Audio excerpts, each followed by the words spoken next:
It is Sunday, August 30th, time again for our show. And after great conversation, extensive planning, the three of us have unanimously decided that tonight's program will be about, whatever.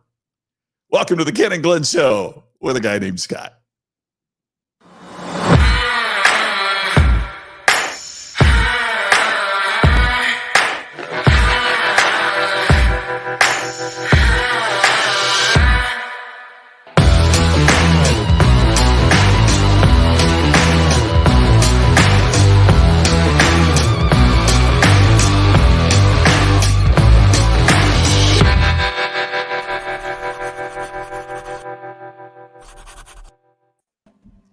And now, please welcome Ken and Glenn.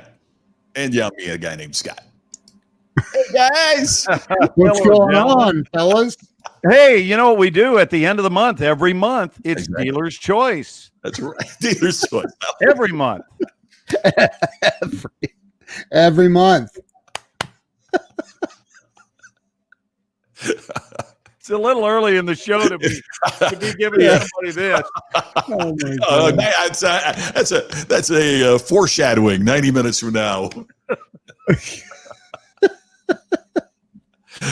Yeah, you might not want to share this out yet because we have no idea what we're talking about.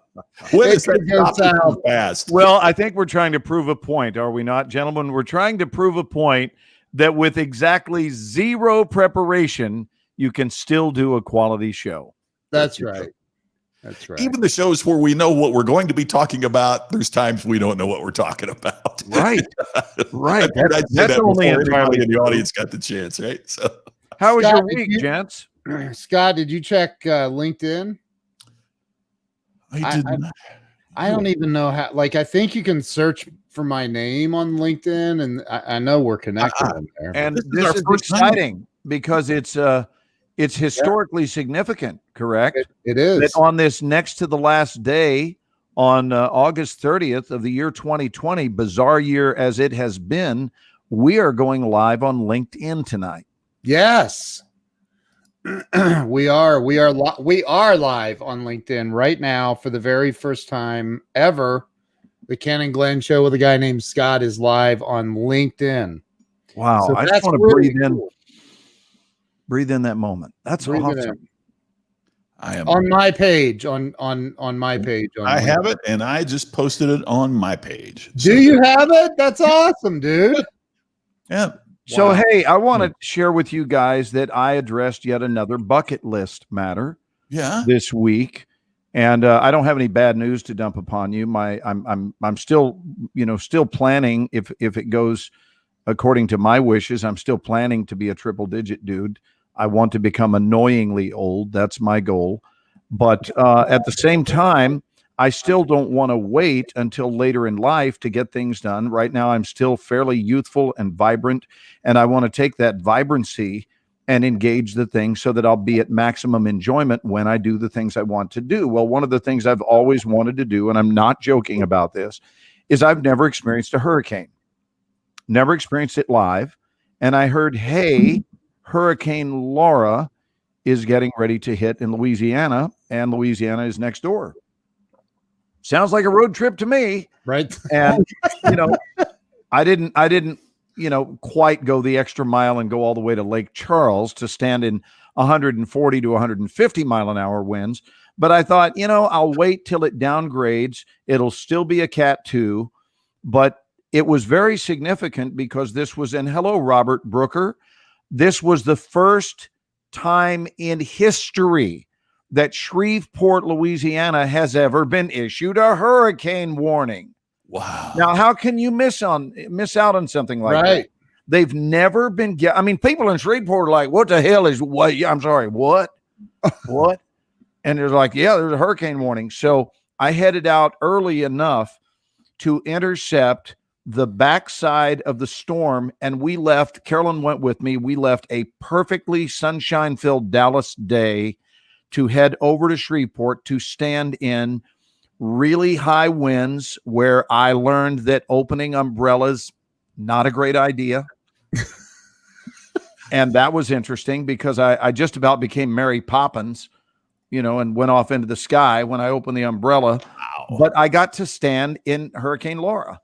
And that's all I wanted out of the trip. And a lot of people don't understand that kind of spontaneity. But any one of my friends that know me know that's the way I live my life. So that wound up being all detours and so forth told, about 420 miles round trip to simply go stand in hurricane winds for a little bit. And we did it. And we were safe. And it was fun. We had a good time.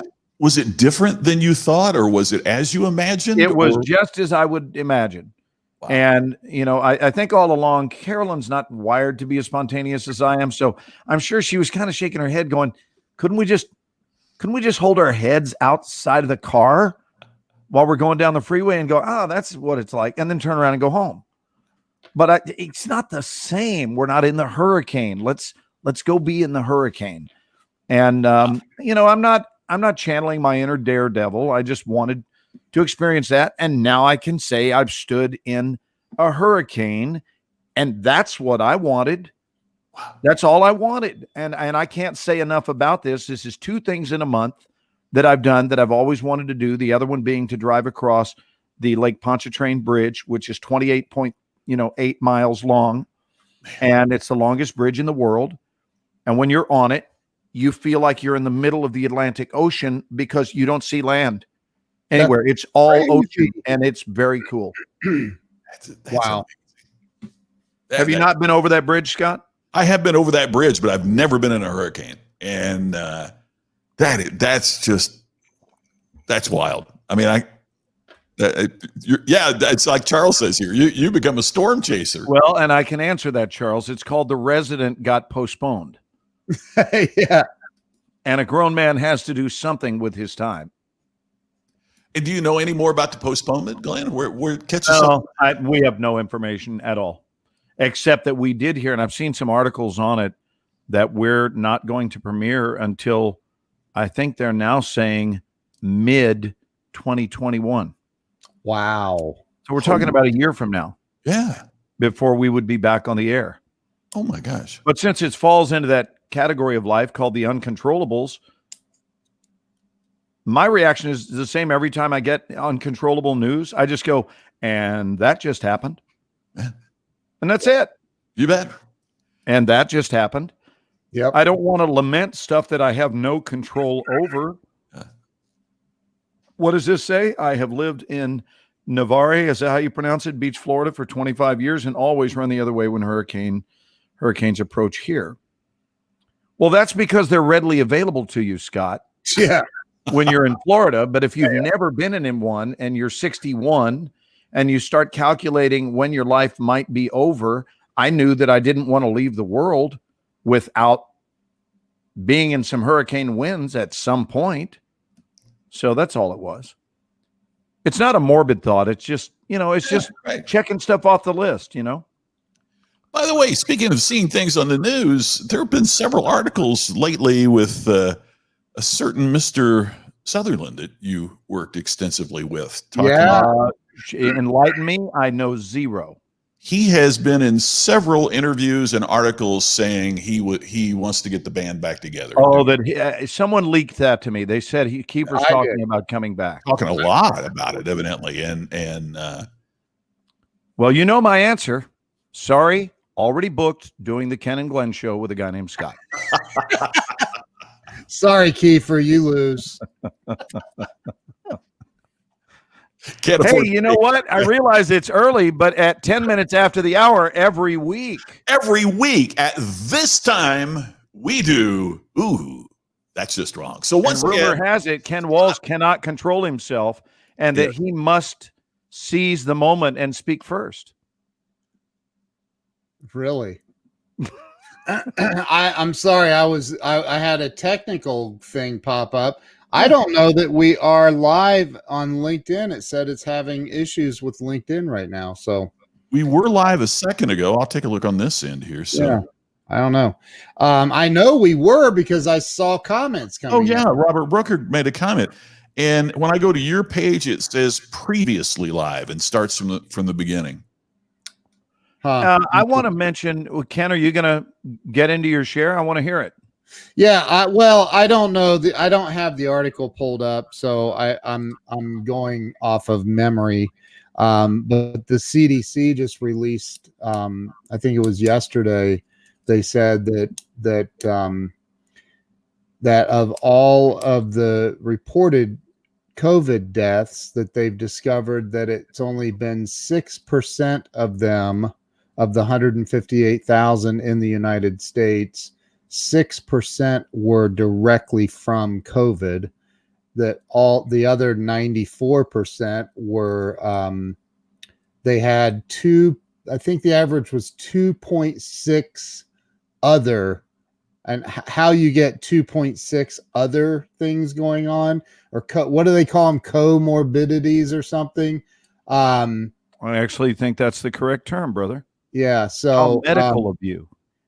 yeah. Well, I saw that and I was like, wow, that means that 9,400 the numbers are way significantly lower than what they originally reported. So I just thought, ooh, that's just wrong. Like, how could they report? So this falls under the heading of, we're going to scare the snot out of you for 6 months and then go, just kidding. Yeah. Wow. I don't get it. I don't understand why they would report it so that's that's just wrong. Yeah.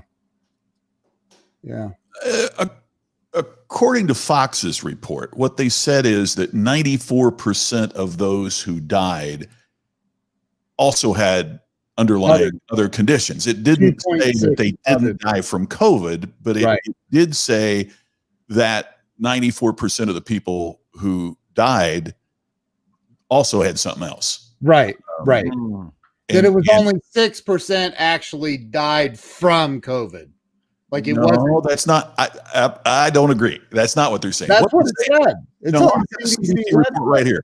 94% had contributing conditions. So in other words, they died from COVID, but they also had other health conditions. And so what happened is they were surviving with kidney disease or heart disease or whatever. Right. But their body, once it got COVID, and they also had these underlying conditions, that their bodies weren't able to take it. So we could nickname this, and I'm not being flippant when I say this in any way, we could call this LSS, which would stand for last straw syndrome.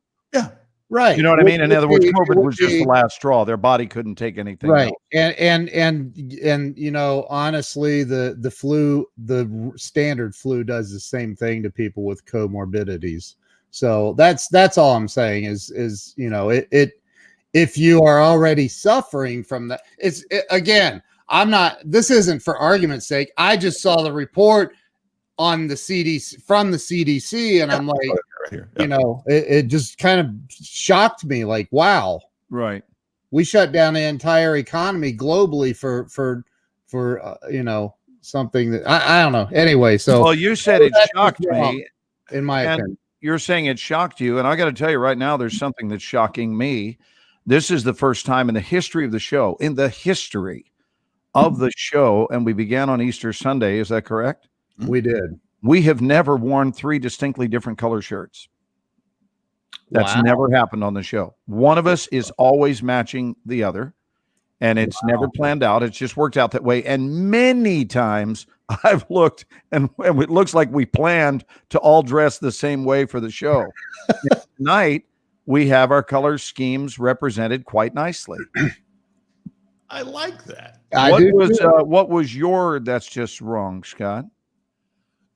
Someone was introduced to me as the world's #1, and I'm not going to say what it was, but that is my pet peeve. A couple years ago, I saw a guy claiming he was the world's #1 motivational speaker.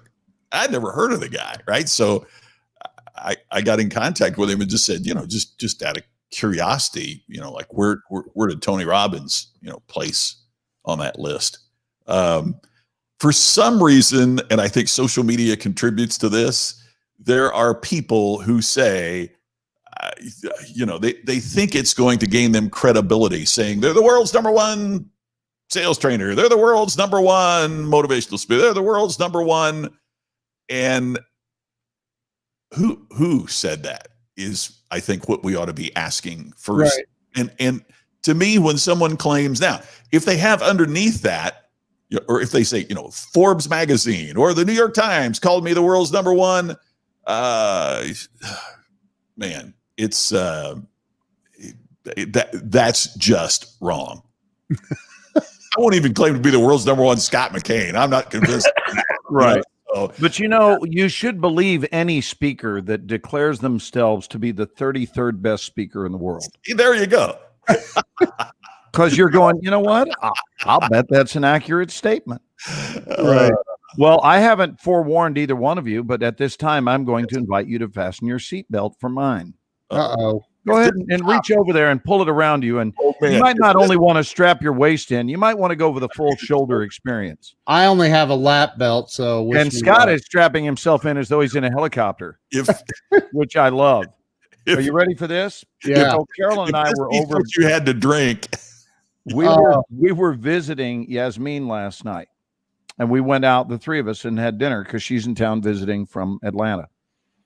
And on the way home, I'm doing about 70, almost 5 miles per hour on the freeway when a woman decides that it would be an ideal time to end her life and walk out and squat on the freeway in front of my car. Oh, my gosh. And I'm not kidding. I haven't told Ken about this. I didn't call him. I didn't hit her. As I start slamming on my brakes, I'm not worried about me, and here's why. I'm an incredibly conscious driver, and I, thank God, spotted her. But that's what she was doing. She was on a suicide mission. Oh, my God. And the cars next to me, and again, our topic, gentlemen, correct me if I'm wrong, was whatever, right? So I'm not, this is under the heading of whatever. The cars to my right are coming up on me. Sure. And the problem is I am in a position where I'm probably blocking their view of her when she decides to get up and just stroll. Like strolling through a minefield. Never dodged, never did anything. I'm going to stroll and they'll see me or they won't. Wow. And she was wearing dark clothes. This was not someone who had a stranded vehicle. I looked both sides as I was hauling on by. No stranded vehicle on the left or the right. Just probably whacked out of her mind on something. God only knows if she even knows she was on a freeway. You know what I mean? It might have been she might have been tripping so much that it was like, look at these. Oh my God, look at these lights. Yeah. These are crazy lights. I want to go into the light. I don't know because I didn't have a chance to talk to her. But the only thing that equaled that's just wrong and that's just crazy. That's not even wrong. That's just crazy. And that's just sad and terrible. But of equal impact was the fact, and I think this is inexcusable, I, of course, called 911 immediately. How does this grab you, gentlemen? I was on hold for 5 minutes. No. With 911? And I felt like I was trying to call a friggin' airline to book a ticket. Are you kidding me? So attention, please, all 911s worldwide. Worldwide. If you're not answering your phone, you are understaffed. And I'm sorry I'm getting a little emotional about it, but I'm thinking, what can happen in 5 minutes? Are you kidding me? 5 minutes you're on hold? You got problems. If I understand, I'm not the only 911 call. I get that. I don't think there should be a special answer for certain people, but I think 911 has got to be a ring followed by an immediate 911. What is your emergency? It's got to be. We can't put people on hold. And if you are, you got a problem. Am I wrong here, gentlemen? You're spot on. I mean, if it means an extra $1 or $5 a year from all the people in the U.S. to make sure that a phone call and then even when it was answered, it was just like, 911. What is your emergency? I mean, it was just that casual. And I'm thinking, well, at this point, seriously, my emergency might already be dead. I don't know, but I know that there was a woman 5 miles ago on the freeway that is just out there strolling around. And I gave him the mile marker and told him exactly where it was, on the eastbound 635 here in Dallas. But I've just, 5 minutes can be life or death, Roxy. Boy, don't we know that. And don't you know that freshly? You know that twice in your family in the last couple of months. Yeah. And we love you. So, yeah, that's just inexcusable. But all I can say is thank God I saw her because I was the one she squatted in the lane of. Oh, and I would not have hit her. But the concern is because once she got up, it was like, oh, good. Okay, she's squatted, but I'm also stopping. So we're good. I'm not going to hit her. And then she gets up and I'm like, no. I mean, it was crazy, man. And you realize she get up and walk into other lanes then? She walked into the lanes of people that had not yet spotted her. Oh my, and you were stopped. We were right at damn near 100% certain that we were going to see her hit. Oh my God. And I mean, cars swerving, just, last minute, just look up and there she is. And they're dodging her and she didn't jump. She didn't move. So she was strung out on something. Wow. Could you tell? I mean, I know it was dark, and could you tell a younger, older, any kind of age range? The description I gave to the police officer, I said she's dressed in very dark clothing, appeared to be a woman in her 40s. I mean, it wasn't a girl, and it wasn't an older woman. Right. Like mid 40s, probably. Yeah. Jeez. And no telling. I mean, maybe a relationship breakup, maybe a health challenge, maybe the tiredness of the lack of social interaction, courtesy of COVID. I mean, it's not like we're in short supply right now of things, frankly, that are getting to people. Yeah. This, in my life, this is the biggest chapter of things getting to us, the biggest convergence that I've ever witnessed. Yep. And I think you've got people breaking down, and I think seeing someone do this on the freeway is an example of a bigger truth. In other words, I don't think this is a singular issue circumstance. I think we've got a lot of people that are losing it right now. What is Doug saying? All over 6%. Tell me what you're referring to, Doug. What I just brought up. The 6% thing. Oh, gotcha. Okay. Hey, can I just point out that Janelle, I knew she was going to be on here for some reason. Look at her beautiful smiling face. She's just got beautiful. The smile of an angel. Oh, Robert Brooker did not give up on us on LinkedIn.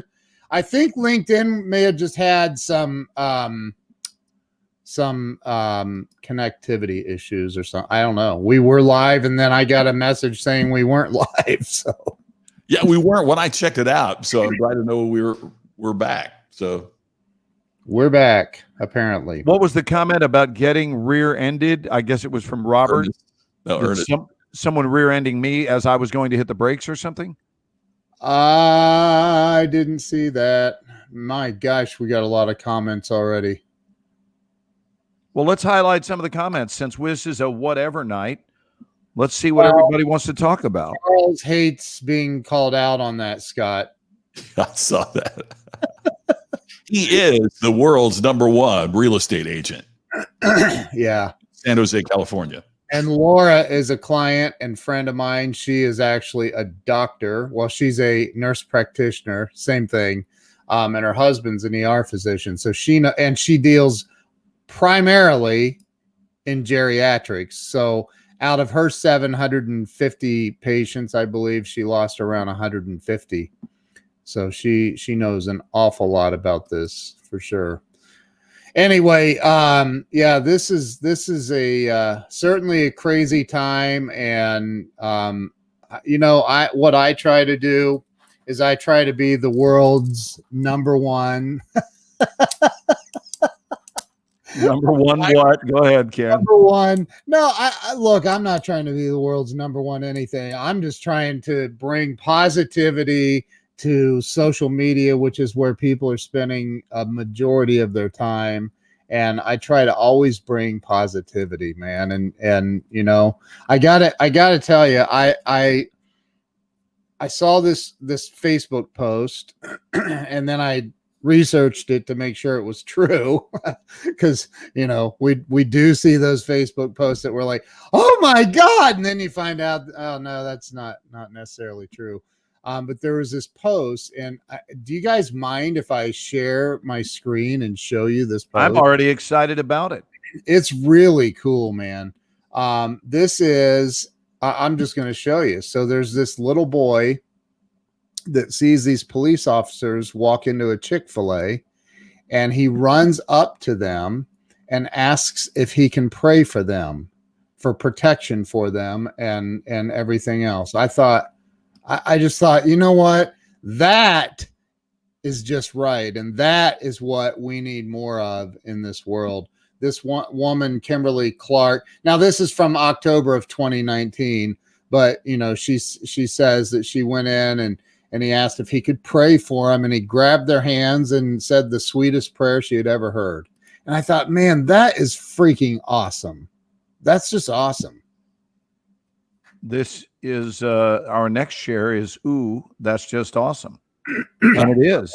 That's truly awesome. That's beautiful. Because it comes from, whether you believe in God, you don't believe in God, you're religious, you're not religious, doesn't matter. It's about the intention behind that little boy's energy. 1000%. Yeah, I just thought that was freaking In awesome. Texas, we'd say it this way: the parents done raise the boy well. That's right. That's right. If you're going up and just grabbing people's hands that you recognize are in the line of fire and saying, can I pray for you? Right. No, that's beautiful. That's really beautiful. It is. Yeah. So what else? What do you guys have that's just awesome? I was looking for something to share here, and I can't find it. A friend of mine did a sign, and it said, 2020 is still better than my first marriage. Oh, Oh my God. wow. It's so good.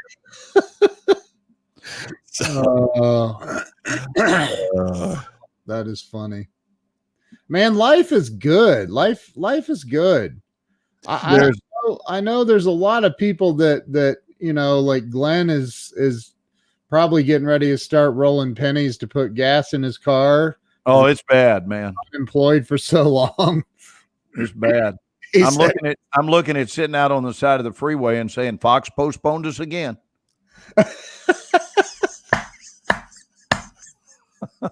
Did I ever tell you guys I did that when our show C16 was canceled in 1998? We were on ABC. We did one season. They canceled us. I went out on the side of the freeway as a joke, and my friend there with a camcorder. This is like pre these current, you know, cell phones. So we actually still were using camcorders, and we just got a bunch of footage of me standing there with a very recognizable face and a show that said, "Got plenty of money, just out of work." I said my show was canceled on ABC, and I named the show and everything, and people gave us money. Oh they gave us money, and they're like, dude, that's so honest. And I said, yeah, we're just, you know, I'm sure we'll get another job, but right now the series is canceled. Please help. Look what Charles says. Hold on. Glenn was just shooting 2 weeks ago. That is true. Yeah, I was. That's true. So, what's going on? Have you heard anything from John Schneider? Is he still out on tour? I got a text from the Schneiders that their outing in Oklahoma and in Colorado was successful, and I was waiting to reach back out to John until he got settled in, because they're doing a big road trip. They went out from Louisiana up to Oklahoma, then Colorado, and from there to Los Angeles. Right. And they were taking like a 14-day road trip. And I just didn't want to bug them on the road. I figured I'd wait till he gets home and gets situated. But I did hear from one of the producers today that they've already assembled a rough cut of the movie. Oh, wow. Just a rough cut. That's all. And he said, it looks terrific. You're going to be very happy. That's So awesome. that was cool. I'm going to call him when we wrap up tonight. That's awesome. Scott, what have you been talking about on your show this week, or even over the last 2 weeks, that has been, because you always have such tantalizing topics. You do. I mean, they're thought provoking. They're interesting. They're I think they're important, and they're a priority. You don't ever waste people's time, ever. You're talking about things that matter, and they're substantive. There's another good word. They're substantive, and I'm wondering what some of your faves have been. Because, I mean, that's why I watch you. I was waiting on you to say, you don't waste your viewers' time. You save that for Sunday night. Scott, I thought that's where you were going with that. So thank you. You and I need to have a talk, brother, if you think that's how I feel. I'm teasing. Yeah, but I mean, have you had an especially good topic that people seem to run wild with? I do it 7 days a week, but on Saturday and Sunday, it's just a check-in. It's just kind of, hey, how's everybody doing? Hope everybody's doing great. And I got on one today, and just like we have here tonight, and Charles and Brian, some of the others, we're commenting a lot about it, and it was on, do you need a coach? And my response is everybody does, and so then people jumped on who had not had successful coaching experiences with the coaches they had selected. And then we kind of got into, there's a couple different things you get coached about. You either get coached on a specific, for example, somebody comes to me and says, I need coaching on public speaking. And so it's a very precise, and thank you, Carrie, I appreciate that. And so that's a very precise thing. There are others that want, they're more of a transformational coach where they're looking to grow their lives or to grow their businesses or whatever it might be. And so it's not like a specific task. It's, look at what's going on here from 30,000 feet and help me see the forest for the trees. Well, the problem is you can't hire that 30,000 foot coach and expect that they're going to make you a better speaker. It's like going to a podiatrist for heart surgery. It's not that they're not a good doctor. It's not their specialty. Right. And so we got talking about what makes a good coach, and Glenn, it's funny you bring that up, because I would think it might be something very similar to what it takes to be a good actor, proficient, great actor. And that is a skill that people don't talk about enough, and that's the skill of listening. The difference is hearing is a physical function, right? Just because you can hear doesn't mean you can listen. And listening requires effort, and which is why, a lot of personal relationships go belly up as well, is that, there's a difference between hearing what your spouse says and listening to what your spouse is saying. And in that difference, you can get the success or failure of a relationship. So we talked a little bit about that today too. And I think Michael Jordan had a coach, everybody. Look how many people come to you, Glenn, for the coaching that you do. Ken, I've been Ken's student when it comes to live streaming. So all of us need people to help us. And I think it's a really great thing, though, too, in that it's never been more popular than it is today. But that also means there's more opportunity for charlatans as a part of that. You're saying that coaching itself has never been more popular? Is that what you're exactly referring to? Yeah, the professional association that deals with coaches is all-time record memberships, and you can just do a Google search for coaching. Holy cow, it's unbelievable how many that you see. And with all the ability now to create virtual courses or to coach virtually, right? It's just absolutely growing exponentially. And part of what we're seeing too, frankly, is that I'd be an example. Folks like me who made their living going to stand on a stage and speak to a big crowd, well, they're not having those anymore. So we're trying to find new things to embrace. And I think I was on a program on Friday, and the person that was on before me was a coach named Marshall Goldsmith, and he is just amazing. I mean, his clients are the CEOs of the Fortune 500 firms. Hey, Leanne, good to see you. And you know, it's amazing to hear him talk about, you know, dealing with the CEO of billion-dollar companies who still need to sharpen the axe, who still need to get better, who still need to improve. And that's, you know, if the greatest in the world, yeah, look at it. His name's Coach Man. I love that. But, you know, if the greatest in the world all have coach, I mean, I was saying today, I mean, the Michael Jordan line is the one that's used all the time, but good grief. I mean, Glenn, you know this better than anyone. I mean, the greatest actors in the world still have coaches. Well, I think, yes, this is a yes. And I think the reason is we all, no matter where we are, and no matter how much expertise we may have, I think that we all benefit, if we can simply word it this way, from having an extra set of eyeballs on the situation.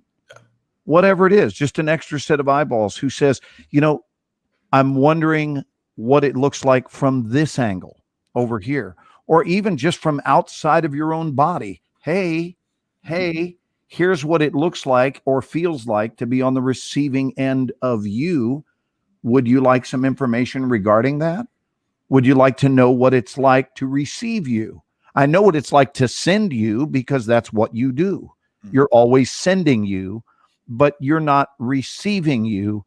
Do you care enough about personal development to know what it's like to receive you? And healthy people will, of course, say yes. Yeah. What is that experience of being on the receiving end of me? And then you kind of doubled back and came up with this topic, which I found very interesting when you were talking this week about people tuning out. Yeah. And I made a decision, maybe I should talk less on our show because I don't want to lose I'm serious. I mean, I'm just talking candidly. I don't want to lose my buddies, and I don't want my buddies to be tuning anything out, but I did find the topic fascinating because one of the symptoms you were talking about is going on. And then I had this humorous thought that it would be a great 12-step program for the long-winded called On and On and On.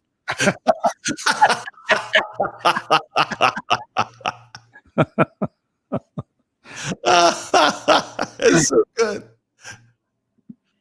Oh, You're muted. You're muted. Oh, I thought you did that, Ken. No. He just said, I'm going to be speaking less now. Oh my. You think, and I went, no, don't do that. I thought he was making a joke. Yeah, no, that was Hold on. moment. On and on and on and on. You know, that is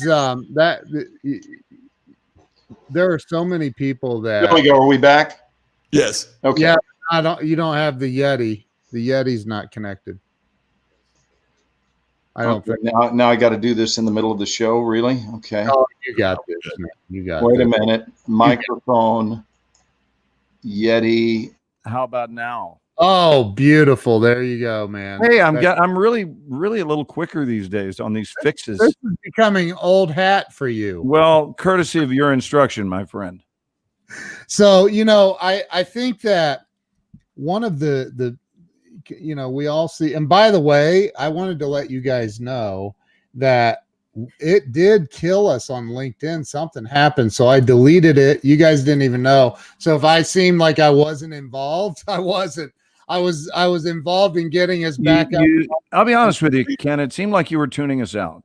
I kind of was. I'm being real. So anyway, you know, a lot of people, all the cliches about God gave us 2 ears and one mouth and he did it in that proportion for a reason, but it's so true. Like, people don't listen. They listen to respond, or they listen to react instead of listening to just listen. Like Glenn called me one time to share something with me. I won't talk about what it was, but it was a moment that he was having that was not really, you know, great for him in that moment. And so he was telling me this, and I started to I started to say something like, probably, my nature is just to try to comfort and help somebody through whatever. And By the way, thanks for keeping this conversation secretive. Please continue. it's very secretive. He said, but I'm not talking about what you were going through. And you said, hey, I'm just, Let me tell you about this vulnerable phone call I had with Glenn this week. it wasn't like He was that. really down and out. I'm not going to tell you in particular what he said, but man, I'll be honest with you. This guy was lower than whale shit. I've never seen Glenn in such a bad place. Not going to talk about what it was, but Would anyway. you stop? But it was just that it was a moment where I kind of went, yeah, man, ooh, I maybe I do that too much. And you just said, I'm just talking. That's it. And and I'm like, yeah, okay. And I shut up, and I wasn't looking for a way, how am I going to respond anymore? And it really helped me and with future relations with other people as well. So, Well, there's one thing worse, Ken. I personally, listening to respond, I'm okay with that because that can be great conversational ball, great volley. yeah. There's a big difference between listening and waiting to speak, Yeah. which is not listening at all. And it's fun to bust those people because all you have to do is go, what did I just say? Yeah. And they don't have a clue. They don't have it becomes, blah, blah, blah, blah. What was it? Porky Pig. Blah, blah, blah, blah, blah, blah, blah. It's interesting. Yeah. The late John Chancellor. Remember him on NBC? I remember this interview that he did, and he said, oh my God, I had no idea how horrible some interviewers were until he had written a book, and he's on the book tour. And so now he's a guest instead of he's the guest instead of the interviewer, and he's doing a lot of local stations. And this gal is interviewing him on some local morning show, somewhere that he's doing a book signing and everything. And she said, so Mr. Chancellor, tell me what your book's about. And he said, well, I've written this novel about, and he goes into the setup of the novel and, the I don't know, the president's assassinated. They've got the whole bit. And she goes, fiction or nonfiction? Oh my gosh. No idea. Wow. I mean, we see that when I did television, and, Glenn, you've had this before. When you got your IFB on, and you've got a producer, telling you one thing as you're supposed to be listening, or they're throwing you a question or giving you a countdown on time. It's amazing, and it's not worse than it is. But I got to tell you, I take this perverse joy in. Go on YouTube and you can find the blooper reels, the television blooper reels, and that it kills me all the time to see those, because a lot of the reason it doesn't happen is, the bloopers happen is because of just the jibber jabber and not being present, not being in the moment. Right. And then they're also asking you to multitask in a crazy way because you're trying to be present with the person you're interviewing. And meanwhile, the network's barking signals at you through your ear and also prompting you about what's to say next. And we're going to commercial in 10. And it's a lot to deal with. So it's a special skill. I find often that people judge folks that make a lot of money for what they do well and make it seem easy. Hardest thing in the world. Keyword here is seem. Yep. And then I go, I bet you wouldn't want to swap with them for a day. Now you think you would. Sure. You think you would. And what you might like is their house. What you might like is their bank account. But man, if you had to be in the hot seat that they're in to earn that future, it becomes another story. And you start really respecting what it's like to be on the extreme high dive, and then have them go, and 3. And all of a sudden you're up and the nation is watching you and you're live. Hey, Gary Jerome, how are you? My buddy from Austin, Texas, who is now tonight from Twin Falls, Idaho. What a gorgeous Twin Falls, Idaho. Does that mean that there are 2 falls there? Man, you there's no one, Scott, who can piece things together quicker than Ken. Wow. I've about had it with trying to stay live on LinkedIn, by the way, because now Randy just said we're live, but I just got a message saying we're not again. Ken, take us through this. Don't leave us hanging. Take us through how you deduce when you see Twin Falls, Idaho, and you come up with, are there two falls? I just made Take us through that, just beat for beat, how you derive. Well, twin is two. Right.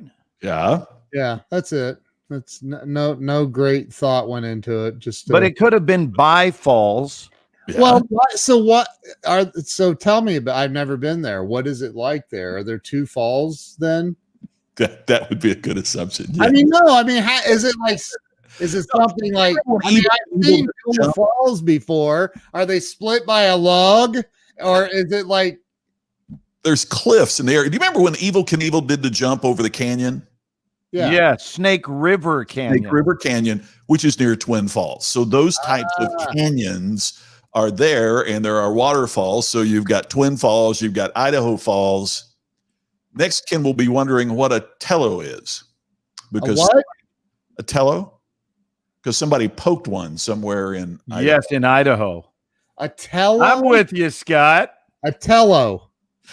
Pocatello. I won't be wondering. Somebody Pocatello. He's wondering what a tello is. Meanwhile, let me ask you gentlemen this, as long as we're talking about the states. What did Delaware? New Jersey. Oh, What did Tennessee? The same thing Arkansas. Oh, wow. We used to play this game about sentences where how you said them made all the difference in the world. What's that up in the road ahead? What's that running down your leg? What's for dinner tonight? Mother? I remember the books that were never written. Did you guys play that game? No. Like 20 Miles to the Outhouse by I.P. Freely. Oh, yes. Remember those? My favorite one was Indian Weapons by Tom A. Hawke. Never heard that. Oh my God. Spots on the Wall by Who Flung Dew. This is how we grew up, man. Absolutely. See, I.P. Freely, I thought that was the guy that wrote Rusty Bed Springs, but Right. Rusty Bed Springs by I.P. Freely. Oh, there. Yes. Oh my God. Okay. Dad jokes are awesome, Robert Brooker says. That's funny. Oh, Joan Anton. Hello, Joan. Welcome tonight. Glad you're here, dear. And Karen, Toddy, always a pleasure. What are you laughing about? Check the comments. That's funny. Oh, Cat in the Lap by Claude Balls. Nice. Wow. That is funny. Antlers in the Tree by Who Goose da Moose. Nice one, Ernest. Oh my gosh. And You're Carolyn. 8 years old, you're loving tonight's show. I'm just telling you. Well, that's why there's no age requirement to enjoy the Ken and Glenn show with a guy named Scott. We try to cater to every age group, every demographic is our target demographic. Right. Look at it too. Oh, man, it's so good. What are elephant jokes? Carolyn Chase, my friend in Salt Lake City, says those and elephant jokes. These are jokes specifically about elephants, I guess. I don't know. Weldon Whitehurst finally caught up with us. Weldon, the first 50 minutes are probably the most brilliantly broadcasted minutes in the history of broadcast, and you missed all of them. Well, enough for our warm-up. Now let's Now let's get with the program. So I'm making this one up, okay, in the moment. This is not something from my past. I'm making it up because I love to write at least. I have a requirement. I have an insistence that I write a minimum of 2 jokes a week. I've done this for years, so I'm just making up one. I'm thinking that any dentist who goes into elephant dentistry would probably prefer to perform it and open their office in Alabama. Why? Because they're Tuscaloosa. Wow.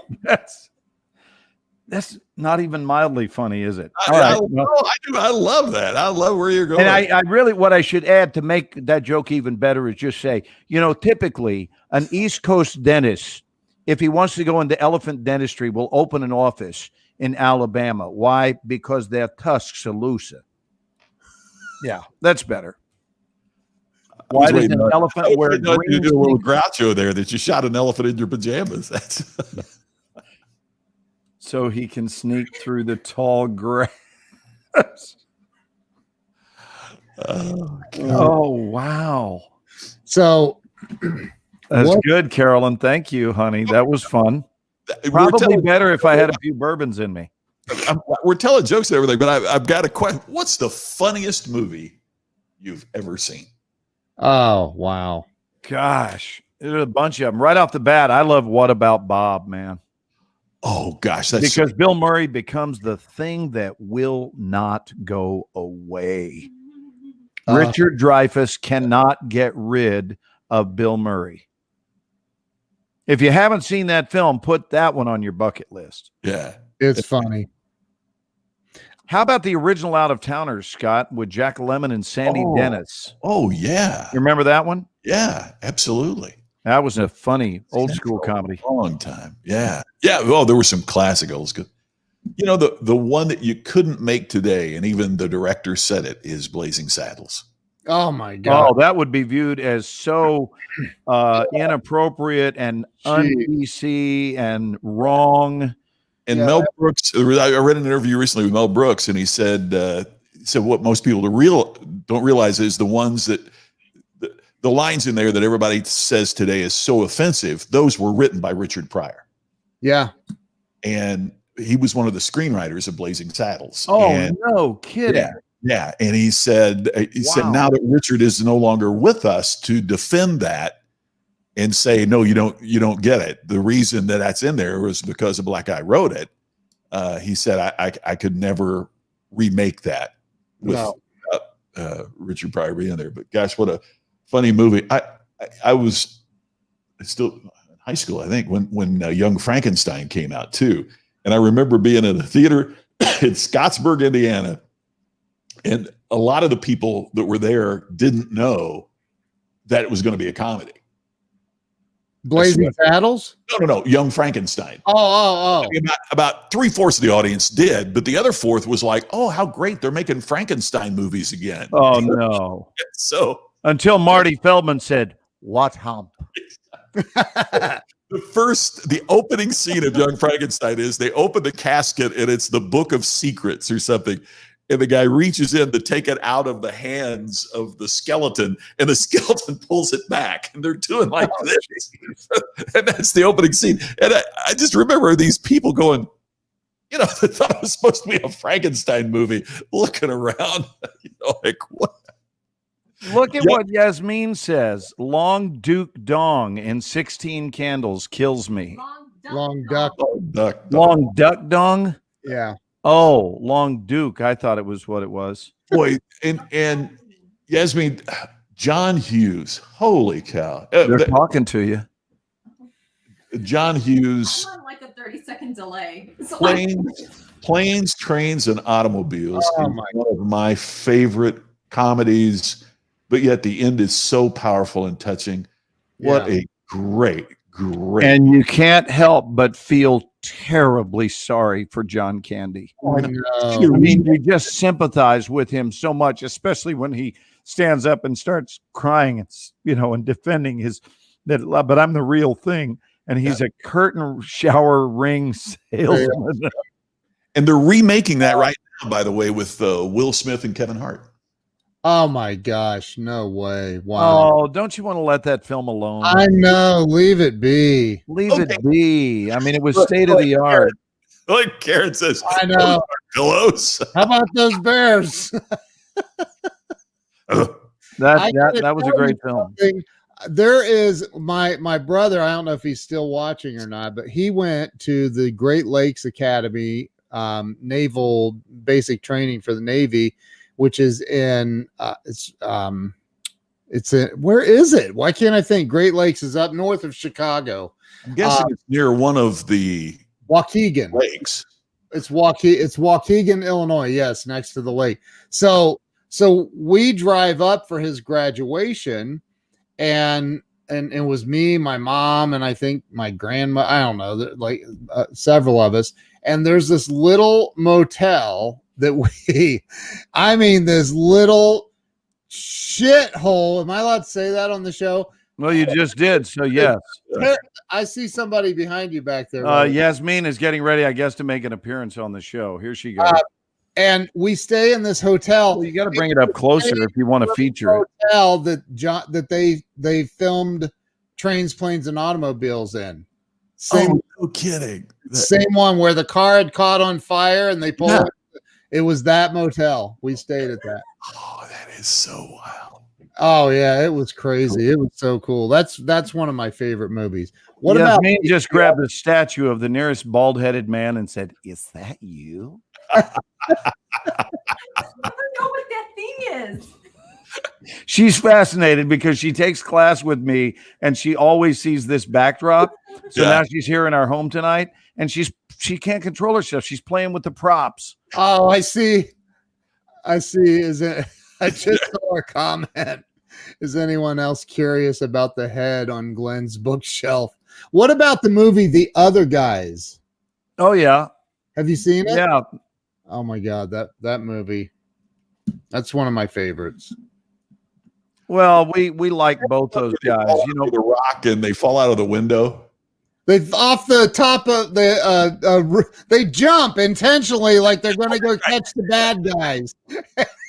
So are we as a show going to create a top 10 list for our audience to say these are our picks for the funniest films you can? I'm a huge fan as long as we're talking about him. I love Talladega Nights. Oh my God. I mean, Ricky Bobby, come on. Ricky Bobby. How about School of Rock? Have I seen Wasn't that what it was called? School of Rock? Yeah. Jack was it Jack Black? Oh yeah. I've seen that. Yeah. I thought School of Rock was exceptional. Yeah. What other fun stuff do we have here? How about our audience? Are you guys chiming in? Gary said that he loves Caddyshack. Yeah. I got to tell you one more that just kills me. It's one of those, there are like two movies that if I'm flipping through channels and one of these movies is on, I'm done. It's a dead stop. And one is not a comedy, Tombstone. And the other is There's Something About Mary. Oh my God. Yeah, that was a good one. Yeah. Yeah, I know you're a big Tombstone fan. You've spoken fondly of Tombstone in the past. Yeah. Oh man. The Ben Stiller and oh my gosh, it just Ernest, there's one I love too. Yeah, that's a scene with Sam Kinison with Rodney Dangerfield. Oh yes. Oh, what a great scene. Wedding Crashers, yes.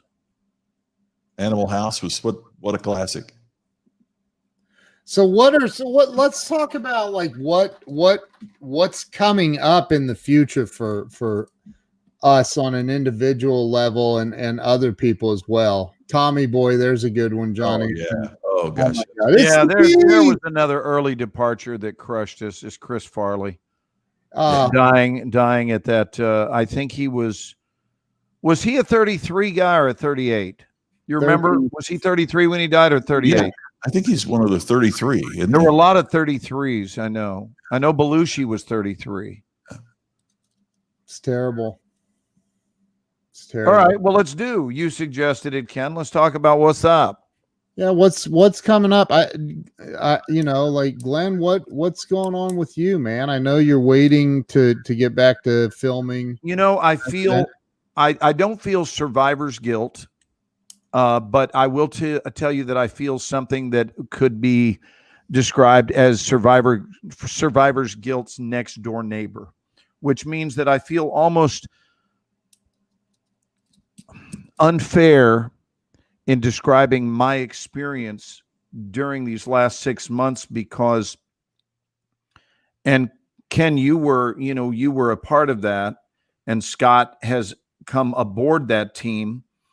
You, Ken, in helping me with learning about Zoom, and then now, and in fact, what would be fun is to give them a taste. I've never done this in our show, but to give them a taste, and Scott, I don't think has seen this, but one of the themes I've ever seen in the workshop in my class this week.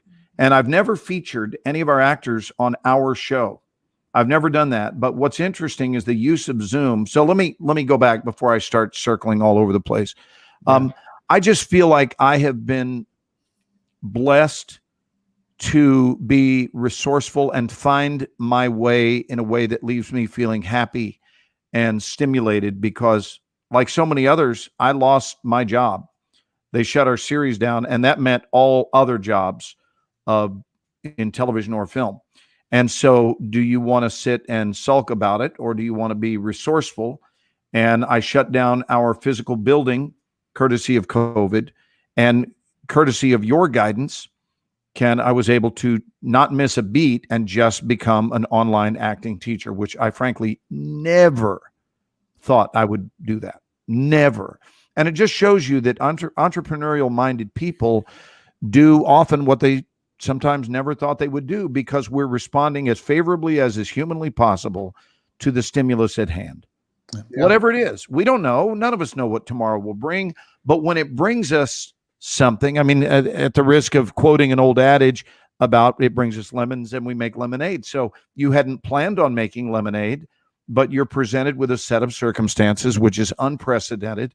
And you go, well, I know this. I know I don't want to lose my school. I have no control over the series. And if Hollywood shuts down, I can't control that. And I have too much love moving through me to sit on my butt. I mean, this is the truth. I have too much energy, too much love, too much desire to make a difference, that sitting on my butt does not work for me. It doesn't. Therefore, then what are you going to do? And I think that's the equation always in our lives is that just happened. What now? That just happened. What now? Right. And going online has been wonderful. And it has been so stimulating. Our enrollment is growing, not shrinking. Business is up because people are looking for entertainment. They're looking, some of them are even looking to change careers. And we no longer have the restriction that a physical building, meant you needed to be in Dallas to study with me, or in Los Angeles when I was teaching out there. Now you can study with me from anywhere. And I just didn't know that was the direction my life was headed. And who knows when the industry will come back. Right. Who knows? But in the meantime, it's been phenomenal. And I now, in my Tuesday night class, I have 5 New York actors that I teach in one class. And I'm sitting right here in this same spot. To me, that's beautiful. I have a student in Melbourne, Australia, and I reach her every Tuesday night from this spot. For her, it's her Wednesday day class. Yeah. Students in Atlanta, Tulsa, Houston, Austin, Los Angeles, Phoenix, all over the country. And we're putting these actors together, creating the illusion that they are in the same space. And honestly, I've always been fascinated by magic. And I was always the kid at the freak show, which obviously they don't even have those anymore because they're not considered PC. But I grew up in that era like you guys did. Ken, were there still freak shows when you were growing up? I mean, I kind of grew up in one. Does that count? Well, I know, but you know what I'm saying, like at the county fair. And then their first attempt to be PC. Sorry, Mom, I'm kidding. That was a joke. They insisted on stopping with the term freak show, and then they became the sideshow, right? And that was considered to be a little bit more polite. But if you guys will remember, when you would go to see the sideshow, they always offered you an upsell. Yeah. And the upsell was, if you want to come behind the curtain, right? So if you want to see the close-up of Ronnie and Donnie Gallion, the world's only living, they called them Siamese twins in those years. They didn't use the expression conjoined. And you could go see them on a more personal, up-close basis for an extra, I think it was a quarter. Well, I was always the kid that had the quarter ready to go. Wow. Because there was something within me, and I'm not being self-indulgent here. I'm putting a yellow marker underneath a way of being. Scott, this is the kind of topic I know you love for your show. Oh, yeah. Whatever experience someone else was having, I always wanted theirs and more. And it was never a competition. I'm just saying, you have the experience you want, whatever that may be, whatever floats your boat. But I'm going to go for the deepest level of engagement with this experience that can possibly be had. Now, why I'm wired that way, I don't know, but I am. And so the magic of being able to put together a scene with an actor who on camera appears to be 4 feet away from another actor, when in actuality, they are in Dallas and their scene partner is 9,500 miles away in Melbourne, Australia. Yeah. And then I sent it sewn together to a casting director, April Webster, arguably the biggest of the big. And she loved the scene, loved it, loved the acting in it, and so forth. But the point is, then I was able to explain to her that the real magic is that these actors never met. They are an ocean apart. They're almost 10,000 miles apart. And all they're doing is listening because they can't look. They can't look at each other. If they look at the computer screen, their eye line is going to be wrong. And by looking at simply one of these little Post-it that's either on the corner of their computer screen or on the wall, that Post-it becomes for them, and then you fill in the blank, their significant loved one, their employer, someone who's being lowered into the ground and they are grief-stricken, whatever it is. And then we create the magic. And at the end of the class, they get a copy of the scene, and none of it is real, and it looks 100% real. And I'm blown away. Can I get real daring and throw a question out there with your blessing, guys? Here's the question. How blown away are you? And I want to encourage everyone in this audience to become blown away. Become blown away. Are you blown away by the miracle of your body? Are you blown away by the incredible human beings that are in your life? Are you blown away by this experience on this earth, this magical earth dance? Are you blown away by the friends you have? Are you blown away by how many favors your left thumb has done for you? It uniquely? Not all the digits, just it. And then your pinky on your right hand. When is the last time you looked at it and said, dude, you are really cool? You've been there with me every 61 of my years, and there you are, busy being your right pinky. And I'm not, listen, I didn't just attend a Walk on Coals, Tony Robbins weekend. This is the way I'm wired. And I do believe that you can extract yourself from the grips of depression by celebrating so much that it does not have time to get a hold of you. Yeah. Because you've decided, you've made a conscious decision that I'm not celebrating enough. I'm not blown away enough. When you get on a plane, are you blown away that you can be in Los Angeles from Dallas in 3 hours? Are you blown away? Are you blown away that they can serve you a drink at 500 miles per hour and the wind doesn't knock the glass out of your hand? Are you blown away that you can sit and take a dump on a plane and be all by yourself and just sit there and go, you know, when I think about it, this is pretty funny. I'm in the middle of a sky going number 2 while penetrating the clouds. I'm going number 2.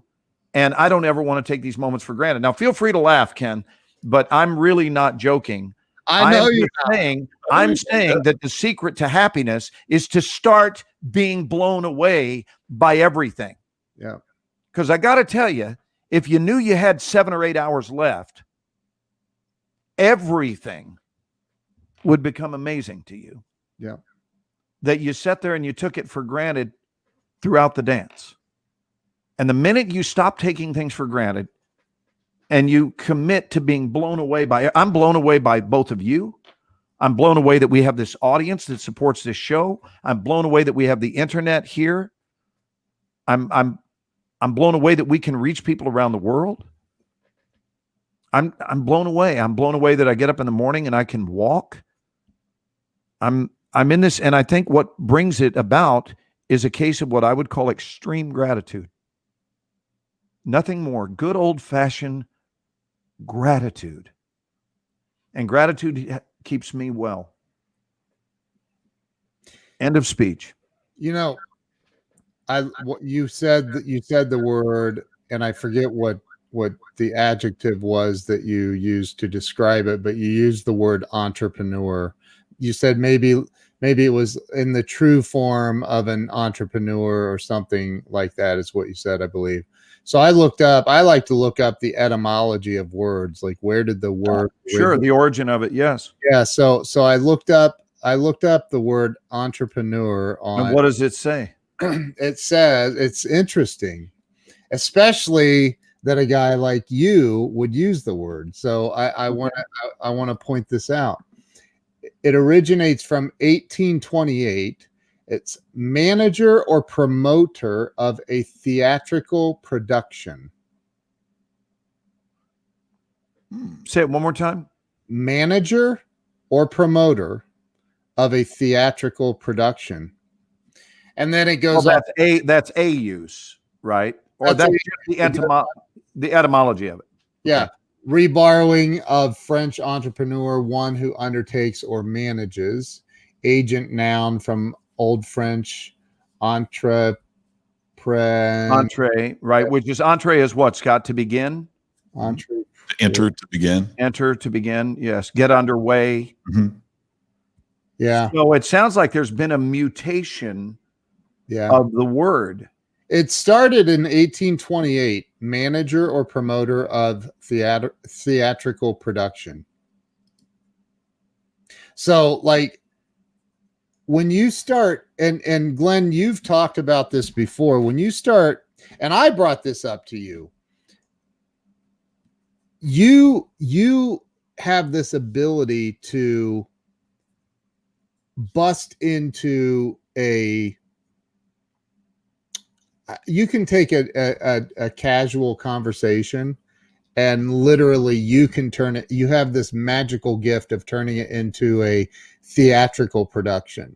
And I don't mean that in any sort of bad way. It's an amazing thing that you can do. And I think that goes back to the etymology of the very word entrepreneur. When you take everything in life and you approach it from the blown away point of view, you can literally turn everything into your life into a theatrical production, which is the very definition of being. Well, when you say theatrical, you don't mean as in smoke and mirrors No. or blown up overdone.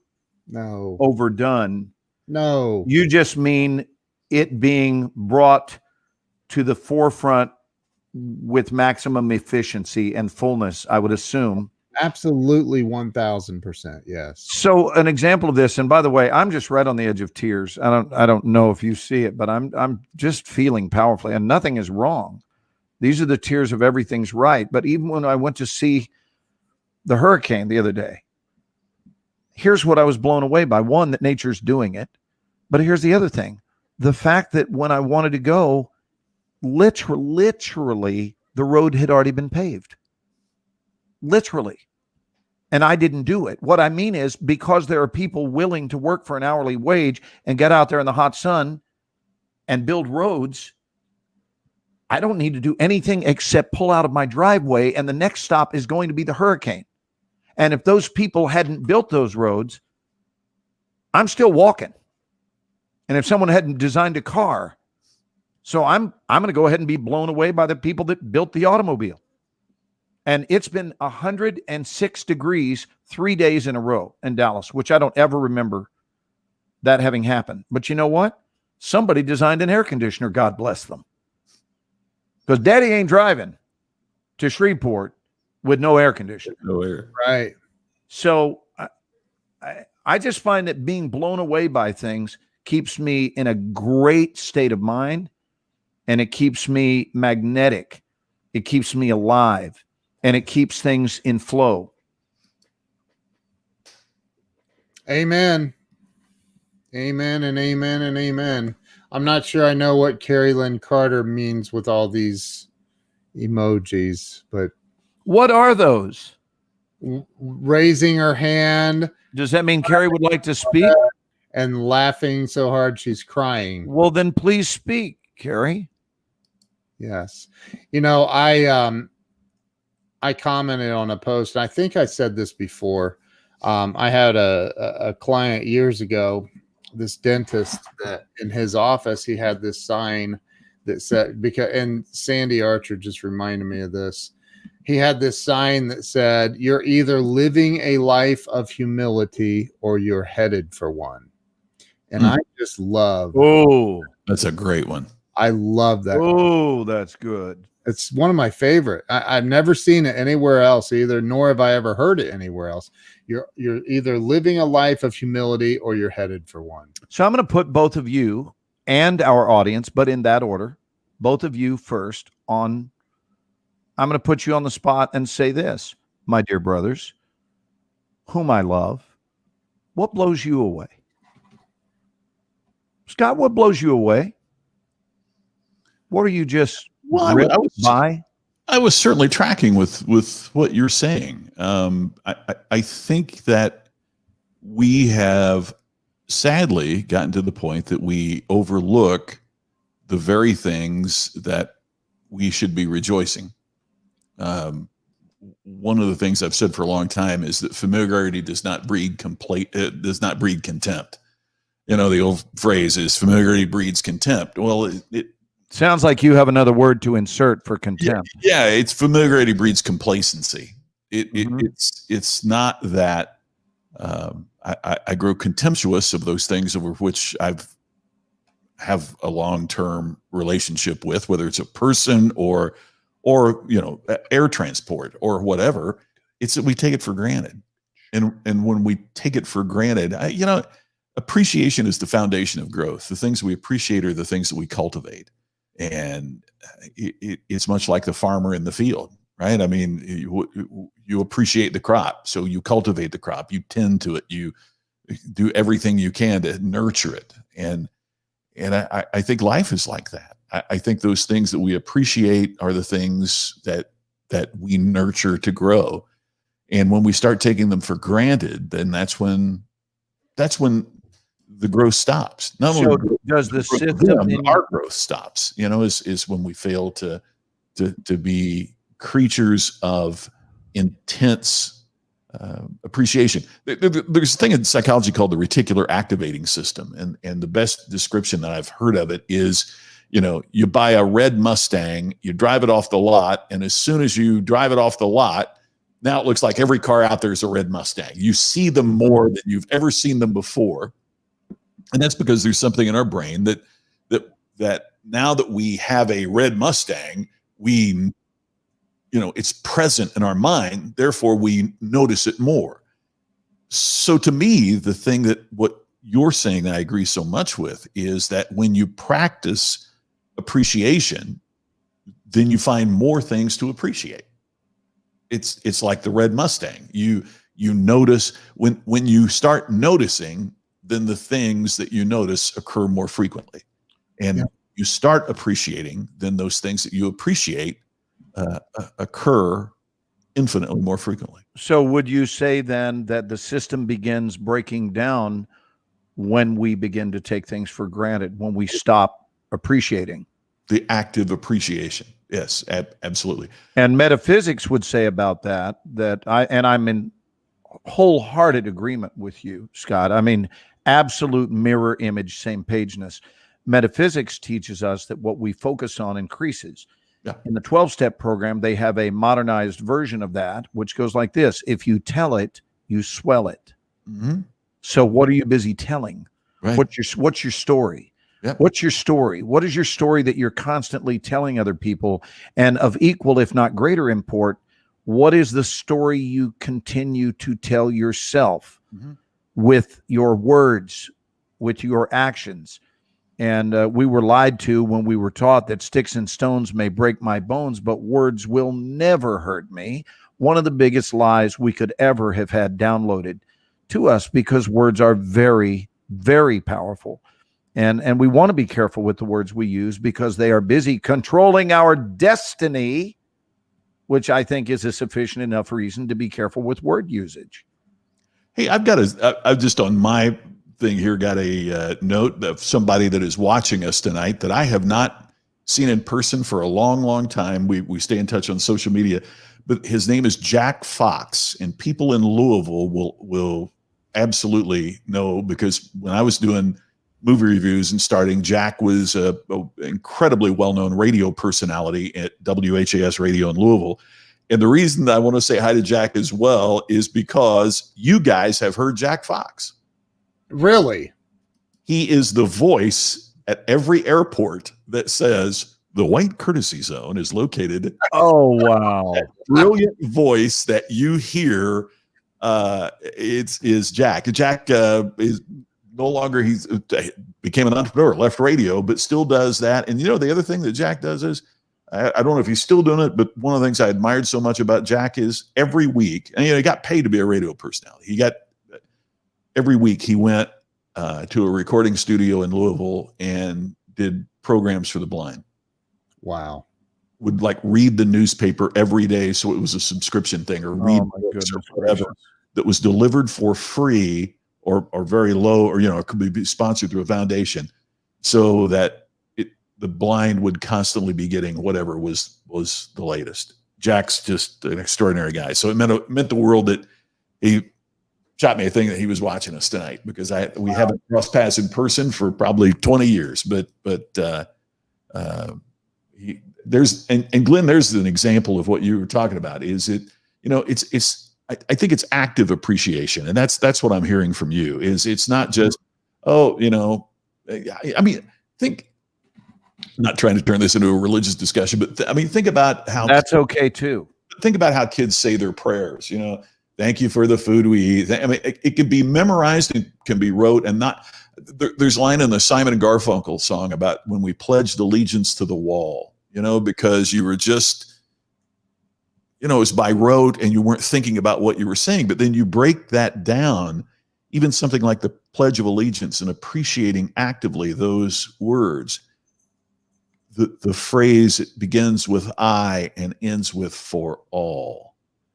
And we kind of take that for granted. That's part of the problem in our country today, is that we don't actively think about what we've pledged allegiance to.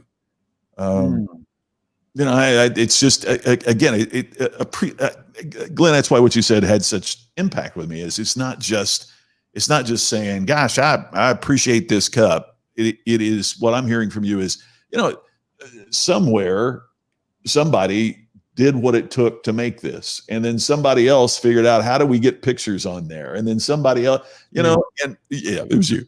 But when we think about how many people it takes to serve us and to deliver us what we often take for granted, it's stunning. Well, and this is what I meant, to be real clear. Being blown away, and I want to go back up here. Samuel Sneed, thank you, Samuel. I just read your comment about Golden Nugget tonight. Stay blown away daily. Yes. When I say blown away, I want to be real clear, because this can be misconstrued or misunderstood to mean surprised.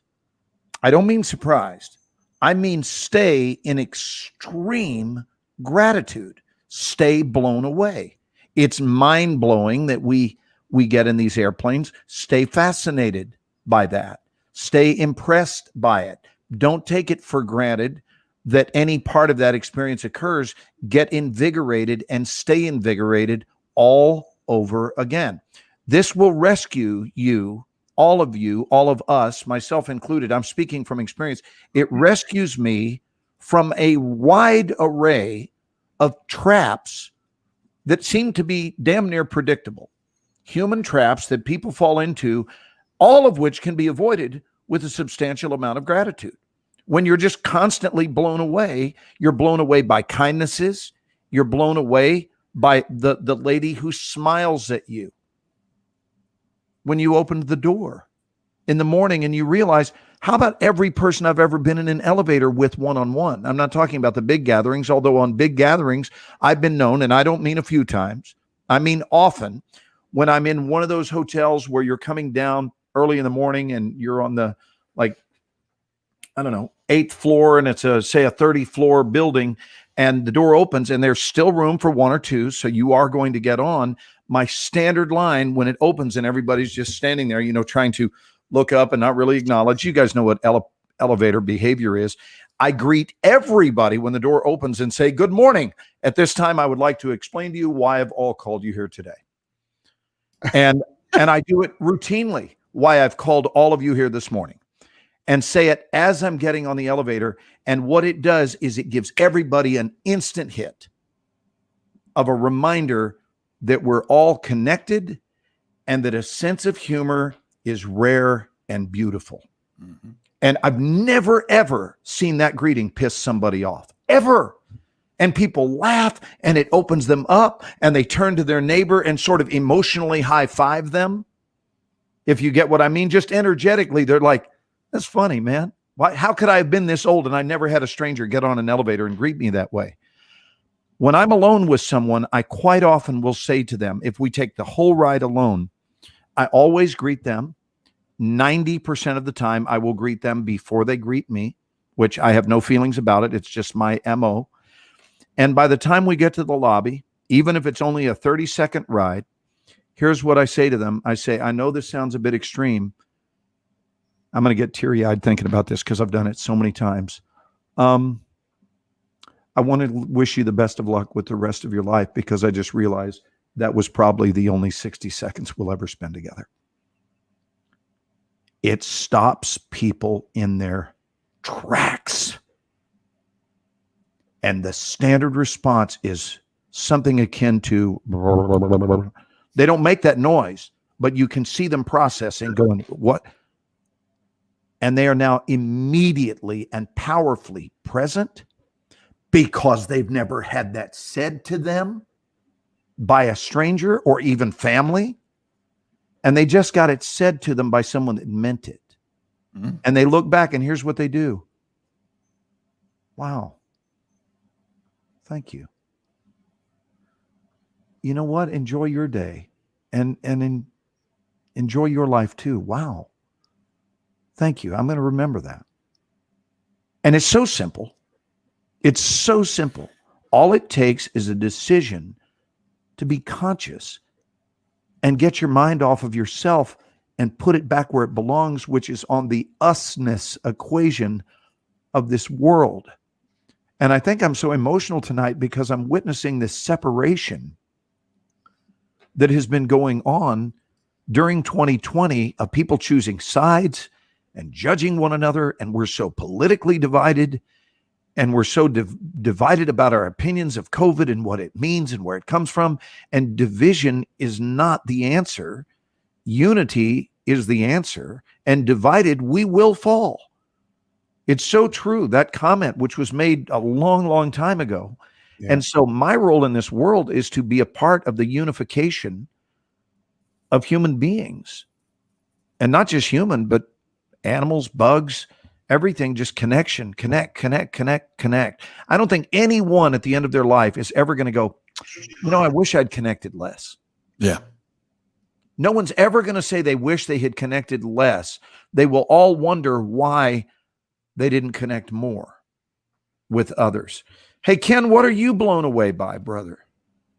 Well, I only have 1 minute left to No, you don't. We can go over. We get to decide the length of our show. Blown away that we're down to 50 seconds left. No, I was sitting here thinking, and I talk about this a lot. In fact, I have the intent to write a book about this. I have a publisher that wants me to write a book about this. Does that blow you away that you have a publisher? Dude, look, I'm sitting here with somebody who's, you're a world famous actor, dude. And you're my best friend in the world. And that blows me away to even blows me away too. to say that. Like, I love you I dearly. know that it's true. And Scott is freaking, written 8 books and Hall of Fame speaker and really, really good friend of mine. And we have this amazing show. And my life, Jeffrey Gitomer asking me to write a chapter, one of the opening chapters in his new book. And I can call Mark Victor Hansen. I have Grant Cardone popping on my live stream last night, complimenting me. And like, all of this shit is crazy, man. It blows me away.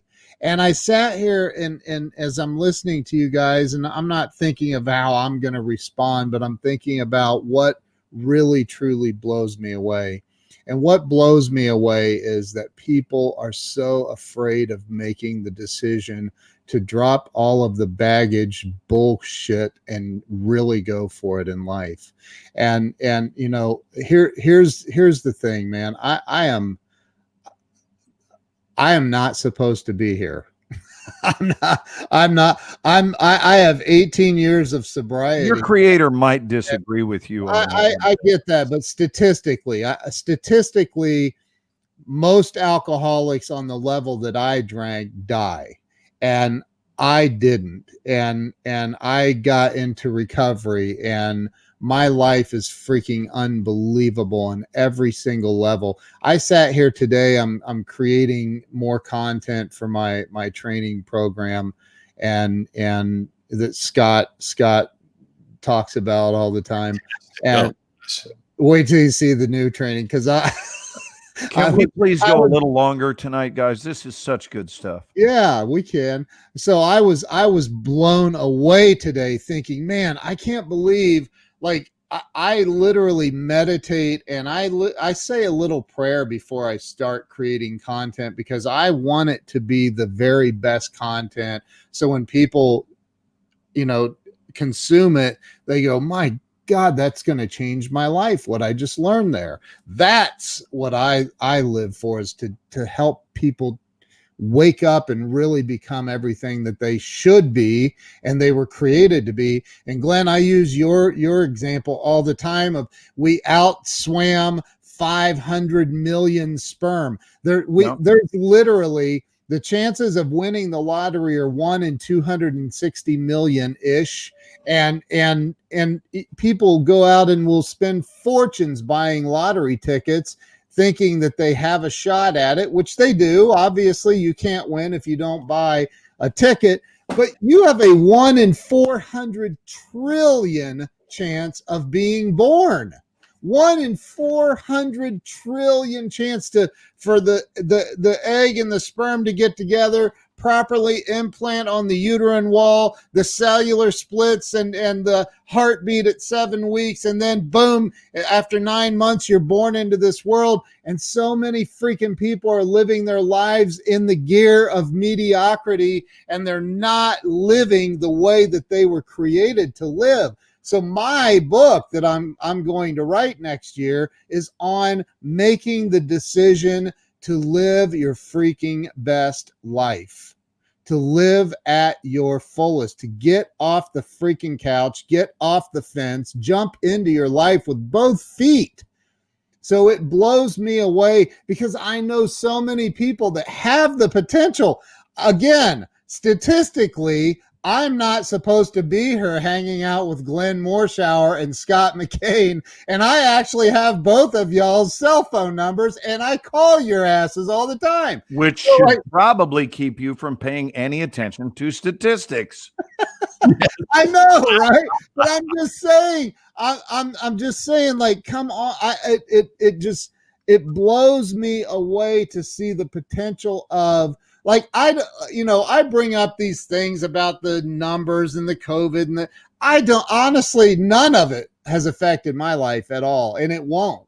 None of it. It will not, because I live my life in freaking high gear all the time, man. I am always blown away by everything around me. everything, to see the technology. I mean, we have this beautiful graphic behind us that Lisa created for us. We have this, look at the technology. Look at what's behind Scott. I know it. Holy And look crap. at what's inside of Scott. Look at Scott look at this. Look at Scott just sitting there being Scott. I know. It's unbelievable. Nobody does it better.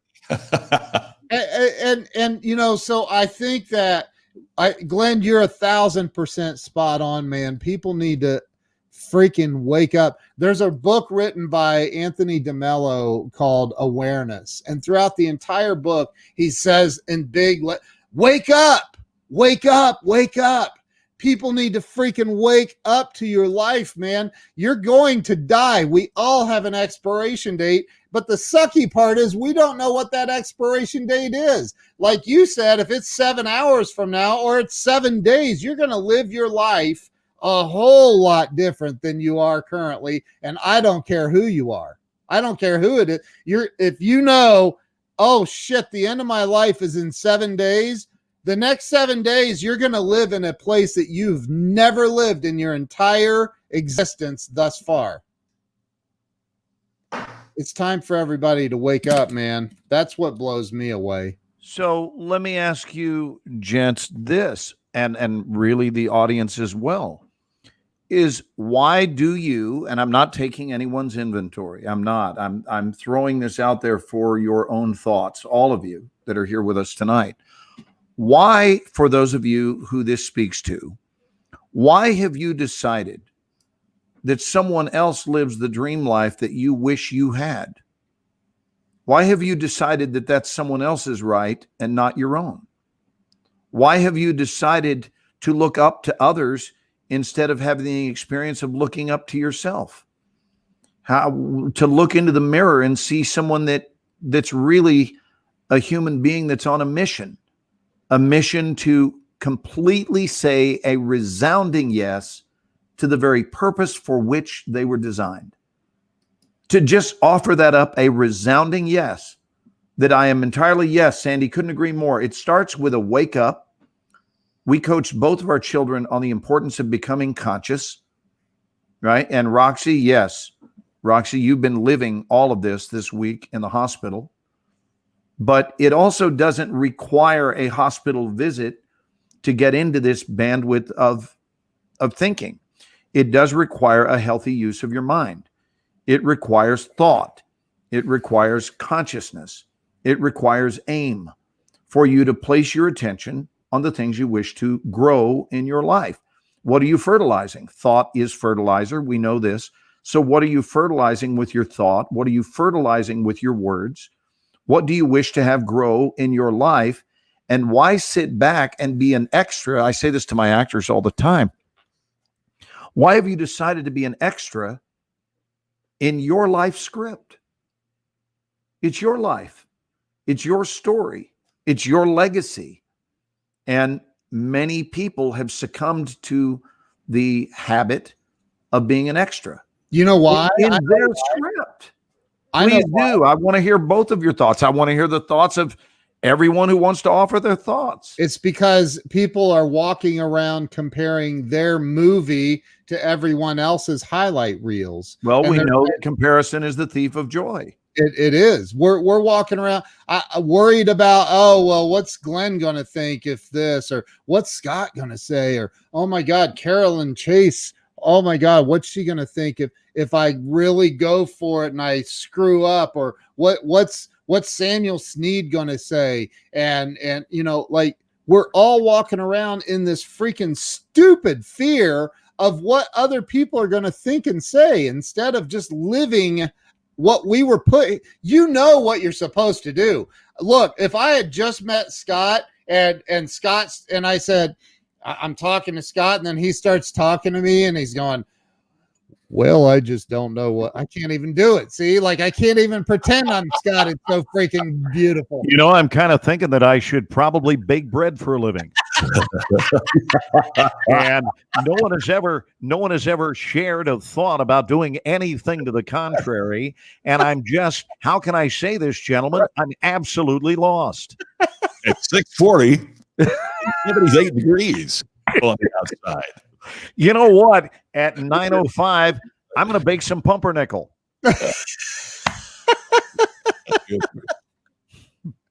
Yeah, it could be. It could be that there are clues that have There been bestowed upon us, and all we got to do is learn to read the tea leaves. We know, we all know deep inside what we're supposed to be doing, and we ignore it. Aha! Not all So of it. maybe it begins and ends with gift assessment. Perfect. Just assessing what are your gifts, Yeah. as opposed to who's hiring. Right. I Right. think that who's hiring is probably the worst way to get a job. Please don't start with who's hiring. Start out with, oh, wait, let me see this about self-deprecation. What was that comment? Well, I got Karen up now. Hang on. Okay. We Well, worry read it out loud. We love when you narrate, Ken. I like it when Scott narrates. Okay, Scott, do it. Do it with that bread baking voice of yours. Karen has got a great comment here. We worry that people will see and criticize our mistakes. I've got I guess it's okay to tell you, a buddy of mine, Phil Jones, one of the things that he will do in a speech is he say, well, let's work at the math on this. He said, let me show you a couple of things. And he turns and he's working on a flip chart or a whiteboard, and he does like 6 math problems. And they're pretty basic math problems. And he turns to the crowd, and there'll be like 8 of them there. And Phil turns to the crowd, and I've seen him do it 4 times, and every time it's worked exactly the same. Somebody in the audience, and there was one time we're speaking in front of 2,000 people, and somebody in the audience go, wait, you got that one wrong. And wow. Phil goes, oh, wait, this one? No, the other one is wrong. And he said, in all the times I've done this, no one ever says, great job, you got 7 of them correct.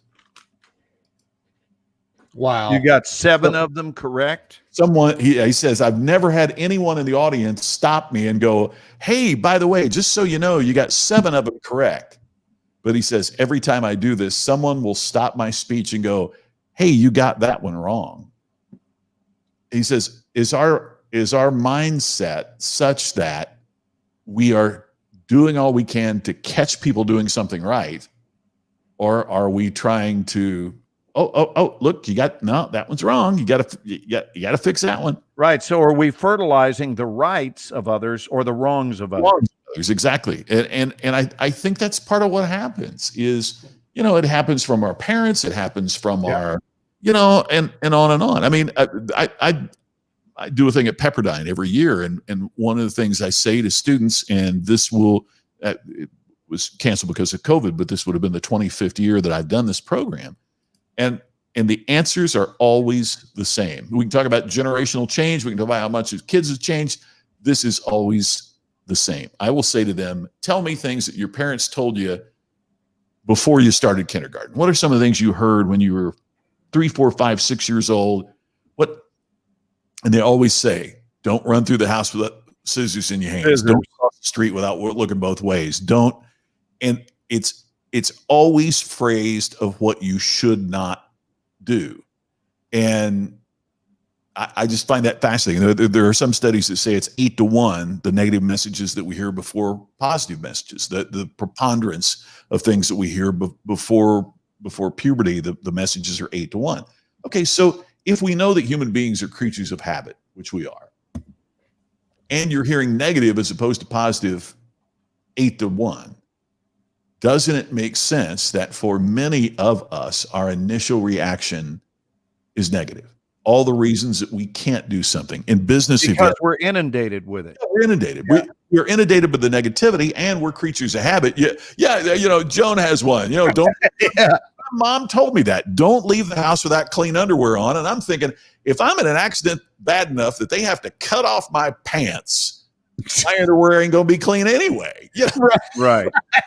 But we know that these myths are not all true, or these teachings. Some of them are certifiable. One of which I was taught one by my parents that if it had been true and it wasn't, but every one of my male friends would be blind.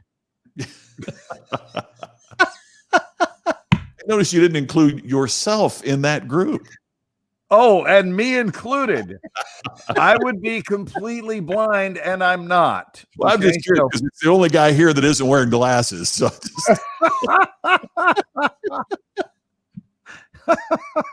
He has contacts. Hey, while we're laughing, I have to poke fun at myself. I have to, because Ken heard this the other night, 2 nights ago. But Scott, it turns out, Ken, Scott may be our answer for this just because of his extreme background in radio.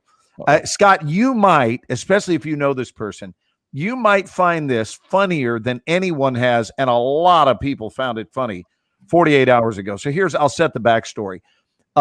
Every time I go through Shreveport, and I've been through Shreveport now 3 times in the last 3 weeks, once going to, once coming back, and then I went to Shreveport to catch the storm the other day. And then left and went back through. So that's 4. No, because that time I was in Shreveport the whole time. Whereas the first trip I went through it, passed through it, and then came back through it. So, and then I had a third trip. So I've been in Shreveport 3 different times in the last 3 weeks. Every time I go through Shreveport, historically, the station I get the best reception on. Oh my God. It's worth telling, Ken. It's funny. Oh and my maybe God. it's even going to help us with a guest. So Yeah. the strongest signal I get in my car is 96.5 when I'm in Shreveport. And there is this local gal who I'll just say gives the best radio. I'll call it that. She gives great radio. And she is heart-centric. She comes from love. She stands for kindness and compassion. She reaches out to the heartbroken, whether they are grief-stricken about the death of a loved one or a personal crisis of their own, the loss of a job, a terminal disease they're facing, whatever it is, and she meets them right where they are on the front lines of their feelings. And I mean this, I've never seen anyone do it better. And I'm thinking, how in the world has this gal remained such a secret on Shreveport radio? And her name is Delilah. And I decide, now don't laugh at me, Scott. I know you can't help it because it is funny. I decide in my infinite wisdom this week, I decide that this small market talent needs some help. Exposure. She needs some exposure. She needs some help. I knew you'd find this funny. But the point is, it's not a bit. The joke's on me because the point is, I'm not kidding. I actually went through there and went, you know what? On your list of important things to do, you are going to help this person go for a bigger vision and know that she can get in larger markets. She could go national. She could be syndicated. She could be anything. And I share with Ken Friday night that I want to take it upon myself to reach out to this woman at this Shreveport station only to find out that this woman is very much already nationally syndicated. I just thought I happened to hear her. Well, guess what? There's a reason I can now explain my ignorance. She's not on in Dallas. Yeah. The closest radio station that she's on, I've already looked it up, Ken. So there's a reason I don't know this. The closest station is KGVL, which is Greenville, GVL, K Greenville, in Greenville, Texas, which is 60 miles from here. And I don't listen to Greenville radio. So I only catch her when I'm going through Shreveport. So it's an understandable mistake. And then I felt less stupid when Joe Ingram testified that he too had no idea. He didn't even know who Delilah was. I just thought she was a small town gal.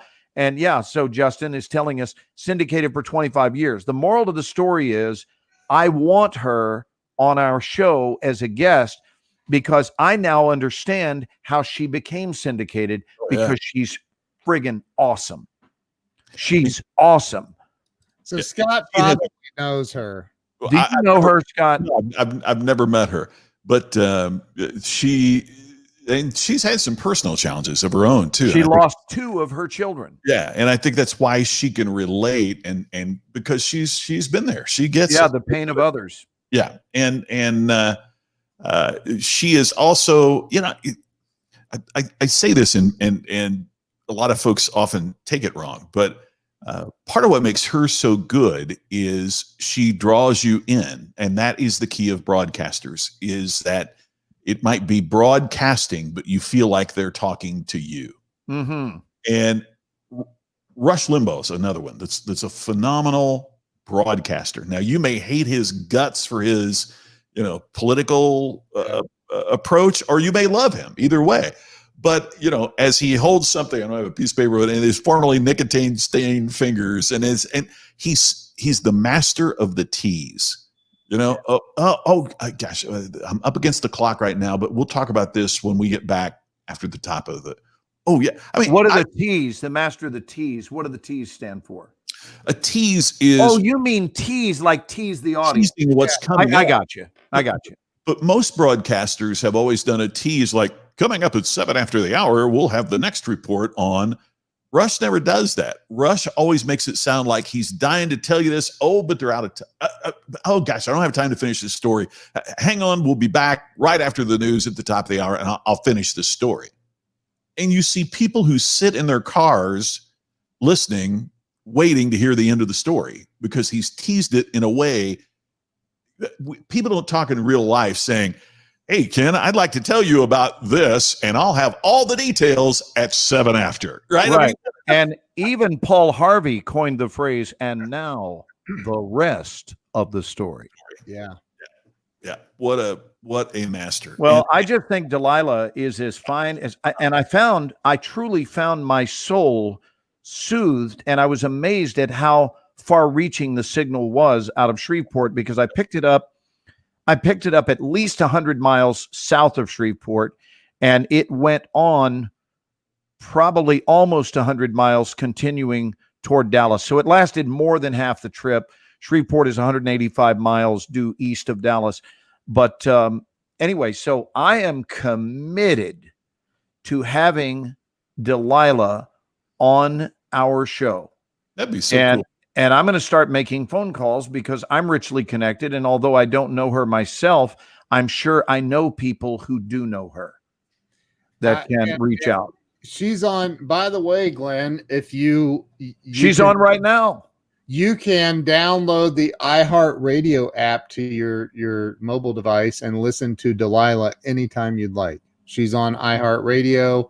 I just looked it up. She's on iHeartRadio and many, many other. Right. So she's syndicated nationally from 7 till midnight, 7 nights a week. Yeah. I've looked all over her website too, but I just think she'd make a great guest. And I think she would frankly appreciate it as a fellow professional in the entertainment field, that she had a team of people that were excited about what she's doing in the world, what she stands for, her elevated vibration in terms of what her contribution to the world is. And I want to show it some cred. I want to give her some respect. And I love honoring people for what they're bringing. And when we step back and applaud people and say, I just love how you show up in the world. Yeah. I think it's one of the highest compliments. Yeah. I don't care 2 cents when someone says, I saw you in your latest movie. I mean, it's nice, but I really am moved when someone says, Glenn, I love how you show up in the world. That touches my heart. So I know how to say that to someone else. And I'm all fanboyed out on Delilah. Very cool. Awesome. Let's get her on. Hey, all guys. Right, let's go to work. Shall we? Were you saying goodnight, Scotto? I need to. I apologize for that. We have a reservation. I have no reservations. I love eating at this place, but I have a dinner commitment with my bride that I'd better keep to make certain that everybody's go do it. But instead of signing off, if you guys want to keep going, let's let Scott go do his dinner, because I'm going to ask the audience if you would like to see the magic of this 4-minute scene that I mentioned probably an hour ago. I would love to share it with you guys, this technology of what it's like to throw actors together in a scene when they were not even in the same geographical place. If you would like to see that, will you drop a 1? And let's wish Scott a I'm going to catch A it on lovely dinner. the replay. Can I plug something real quick? DistinctionSummit.com. Check it out. I'm doing a program. We started that, and then we got off the track about what we're working on and what we're doing. I'm doing a 3-day summit in October on everything you want in life is controlled by somebody else to a great degree, right? You want a promotion, the boss for HR decides. You want more customers. Well, the customer decides if they're going to buy from you or not. You want your kid to get in a good school. Well, the admissions committee is going to decide. So we're talking about how you influence in an ethical manner selection. So distinctionsummit.com. I can talk more about it next week. But it's What is the date? October 16 to 18. And there's a couple folks on the screen with me right now that are going to get invitations to be guests in chat for a couple of minutes. Nice. Don't mind. I haven't done that yet, but that's on my to-do list for this week. So I'll Is that a weekend? yeah, it's a Friday, Friday, Saturday, Sunday. all day Friday, all day Saturday, half day Sunday. Awesome. Yeah. Nice. So Awesome. October, Well, we'll look forward to supporting you in it and being a part of it to whatever extent you want us. well, I look forward to that. Thank you guys. You and Tammy go have a lovely dinner, brother. Nice And dinner. stay tuned, gang. There's more. Sorry to bail out here, but I'll catch up with everybody very soon. See you, Scott. Thank Thanks, you, brother. man. Have a great week. Thanks. You too. We'll talk soon. See ya. And then there were two. It's the Ken and Glenn show without a guy named Scott at the moment. Because a guy named Scott is having dinner with a gal named Tammy. Okay, so you've gotten We like got a lot of ones here, man. And here's the deal. You can look it up. Since you're the host anyway, just go to our page, what page?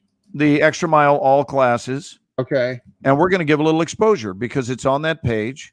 Hold on. Yasmin is making a peculiar face. Is he on it? He's part of the group. Oh, he's dialed in big time. Yeah. Yeah, Yasmin. he's a family member. All right. So again, guys, what you're going to see, we're going to show you a scene from the movie As Good as It Gets. Only this is not the movie that you've seen. This is two actors that are in my workshop that are doing a scene from this film. And please don't compare their performances with the actors that are in the movie because they are not trying to do impressions of those actors. They are growing their own careers.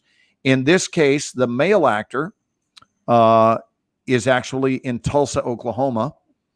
Not And just from Tulsa, but did his end of the scene from Tulsa. And the female actress, so that's Brian. The female actress is Stephanie, and she is doing her end of the scene from Dallas. So the distance there is 300 miles, and we have them at a table which has them placed approximately 3 feet apart. Oh, this here, I found it. Yeah, here it is. Okay. Enjoy this, my loves. Hang on real This quick. is fun. I'm going to go back. And I really salute both these actors because they did a Oh, stellar. I've stellar already job. seen it. I've seen this, and it's Hey, brilliant. guys, we're in bonus time tonight because normally we cut this show at 90 minutes. So our extension tonight is really for all of you.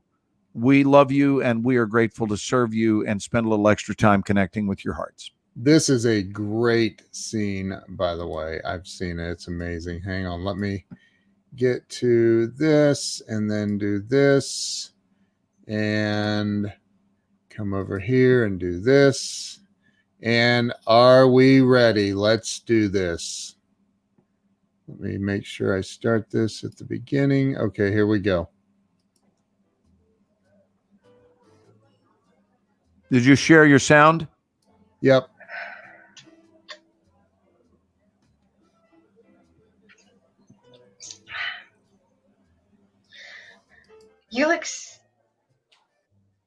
You look good. You look great.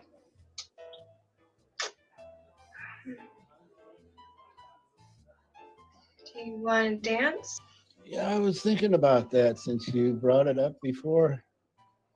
And No, I don't get this place. I mean, they make me buy a coat and tie, and they let you wear a house dress. I don't get it. Melvin, What? No, just no, don't get up, don't leave. Just, I didn't mean it.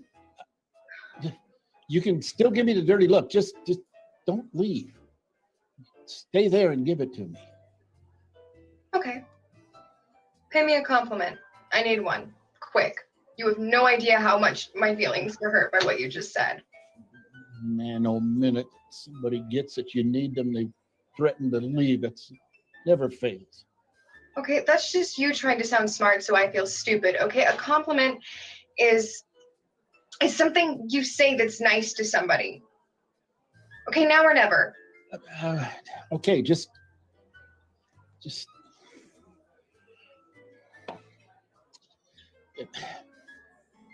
Can we order first? Fine. Uh, 2 crab dinners and a pitcher of cold beer. Baked or fries? Fries. 1 fries, 1 baked. Okay. Okay, I got a compliment, and it's true. I feel like you're about to say something so terrible.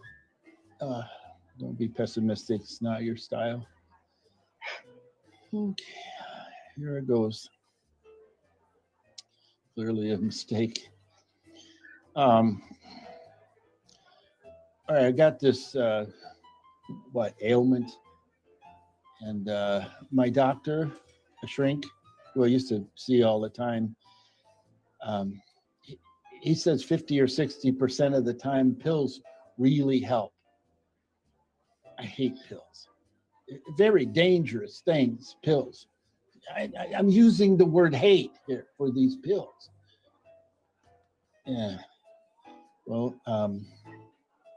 my compliment is that time you came to my house and you said that you'd never,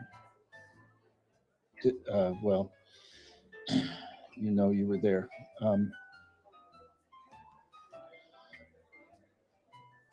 That next morning, I started taking these pills.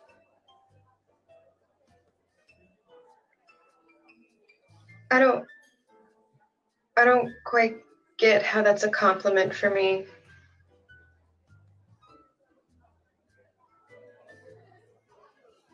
You make me want to be a better man.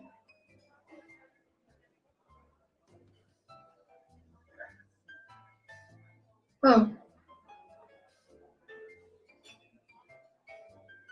Oh.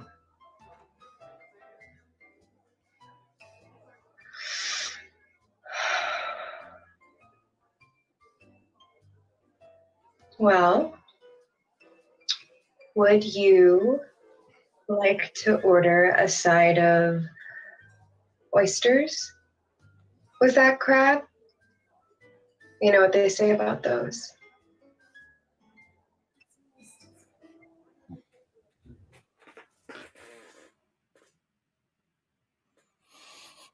And that's that. That- So That's amazing. let me, while we're waiting comments on that, let me shed some light on how that magic trick is performed.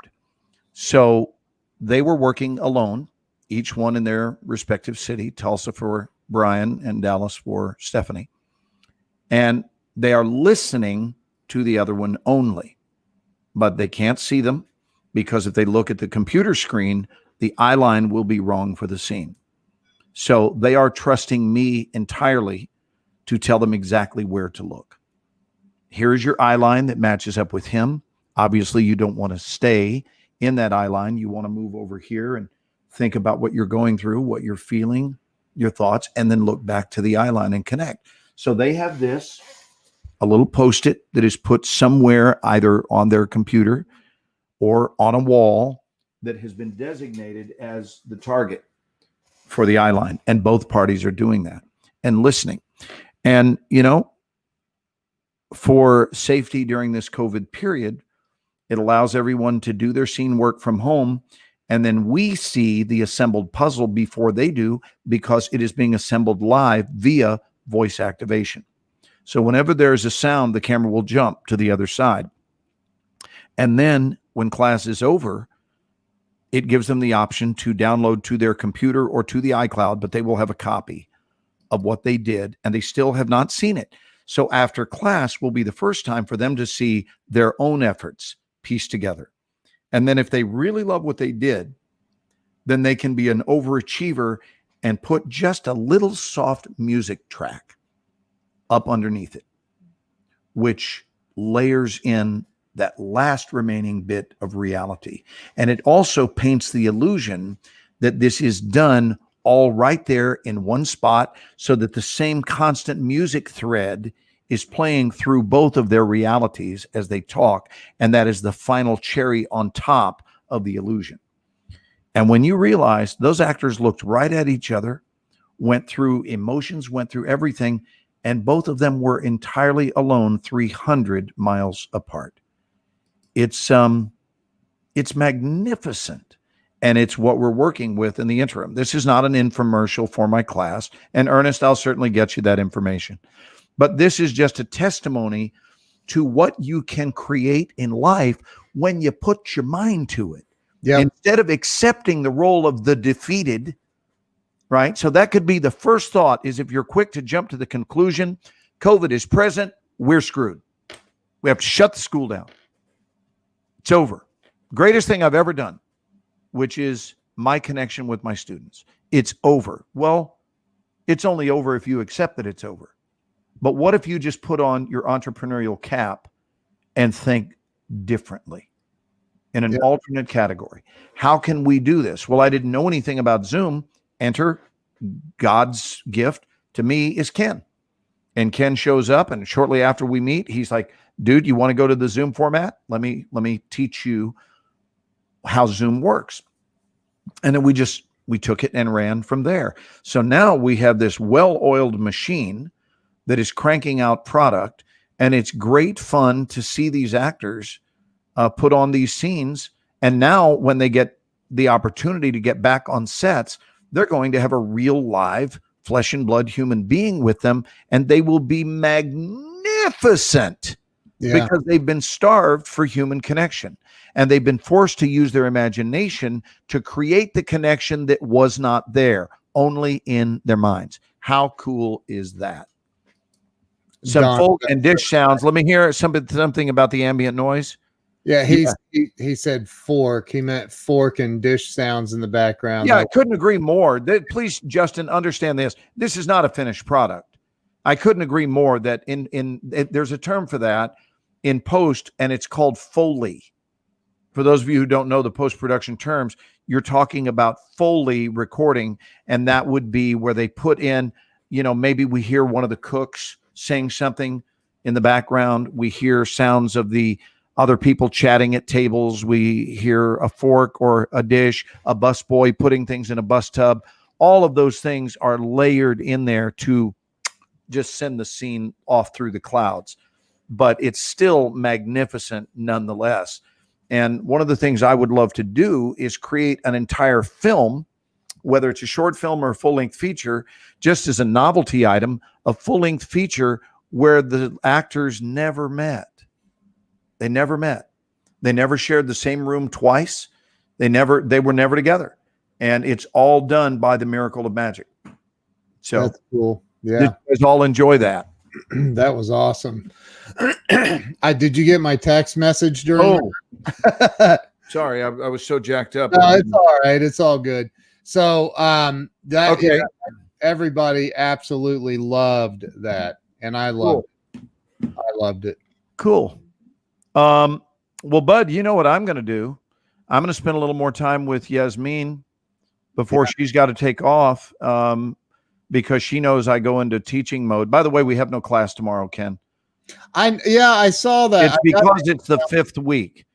And we only do 4, right? We do 4 weeks. Now, we are doing class Tuesday, but that's because it's a new month. Got it. So no class tomorrow. I get the day off, and she's just in town with us for a very short time. I am going to listen to a little Delilah.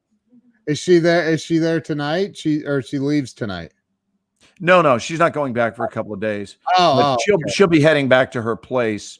Well, tell her to come on camera and say goodbye to me and everybody else.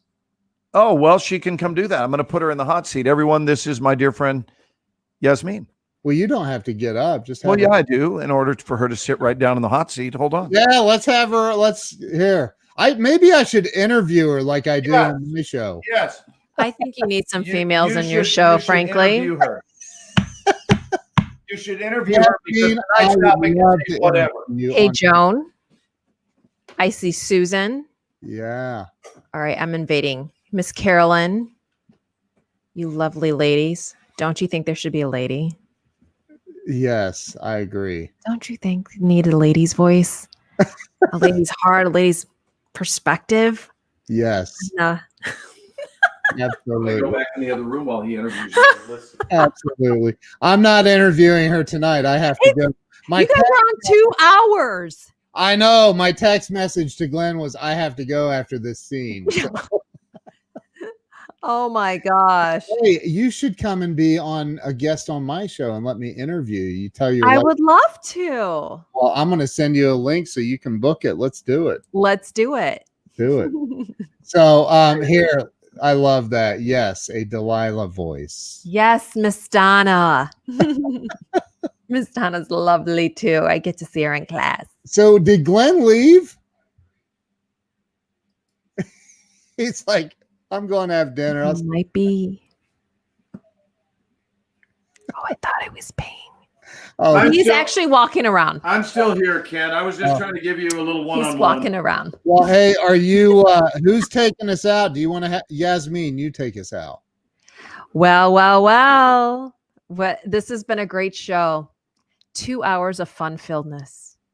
And it's only Sunday, friends. Kicking it off for a wonderful week for you. From Ken, from Glenn, and Scott, wherever he's dining. Have a great one. And now Yasmin, hey, make sure you join us next Sunday. Share this out with all of your friends and your family. Make sure that you all join us next Sunday at 8 p.m. Eastern Standard Time, 7 p.m. Central, and 5 p.m. Pacific. Join the Ken and Glenn show with a guy named Scott. We'll see We love you next guys. week.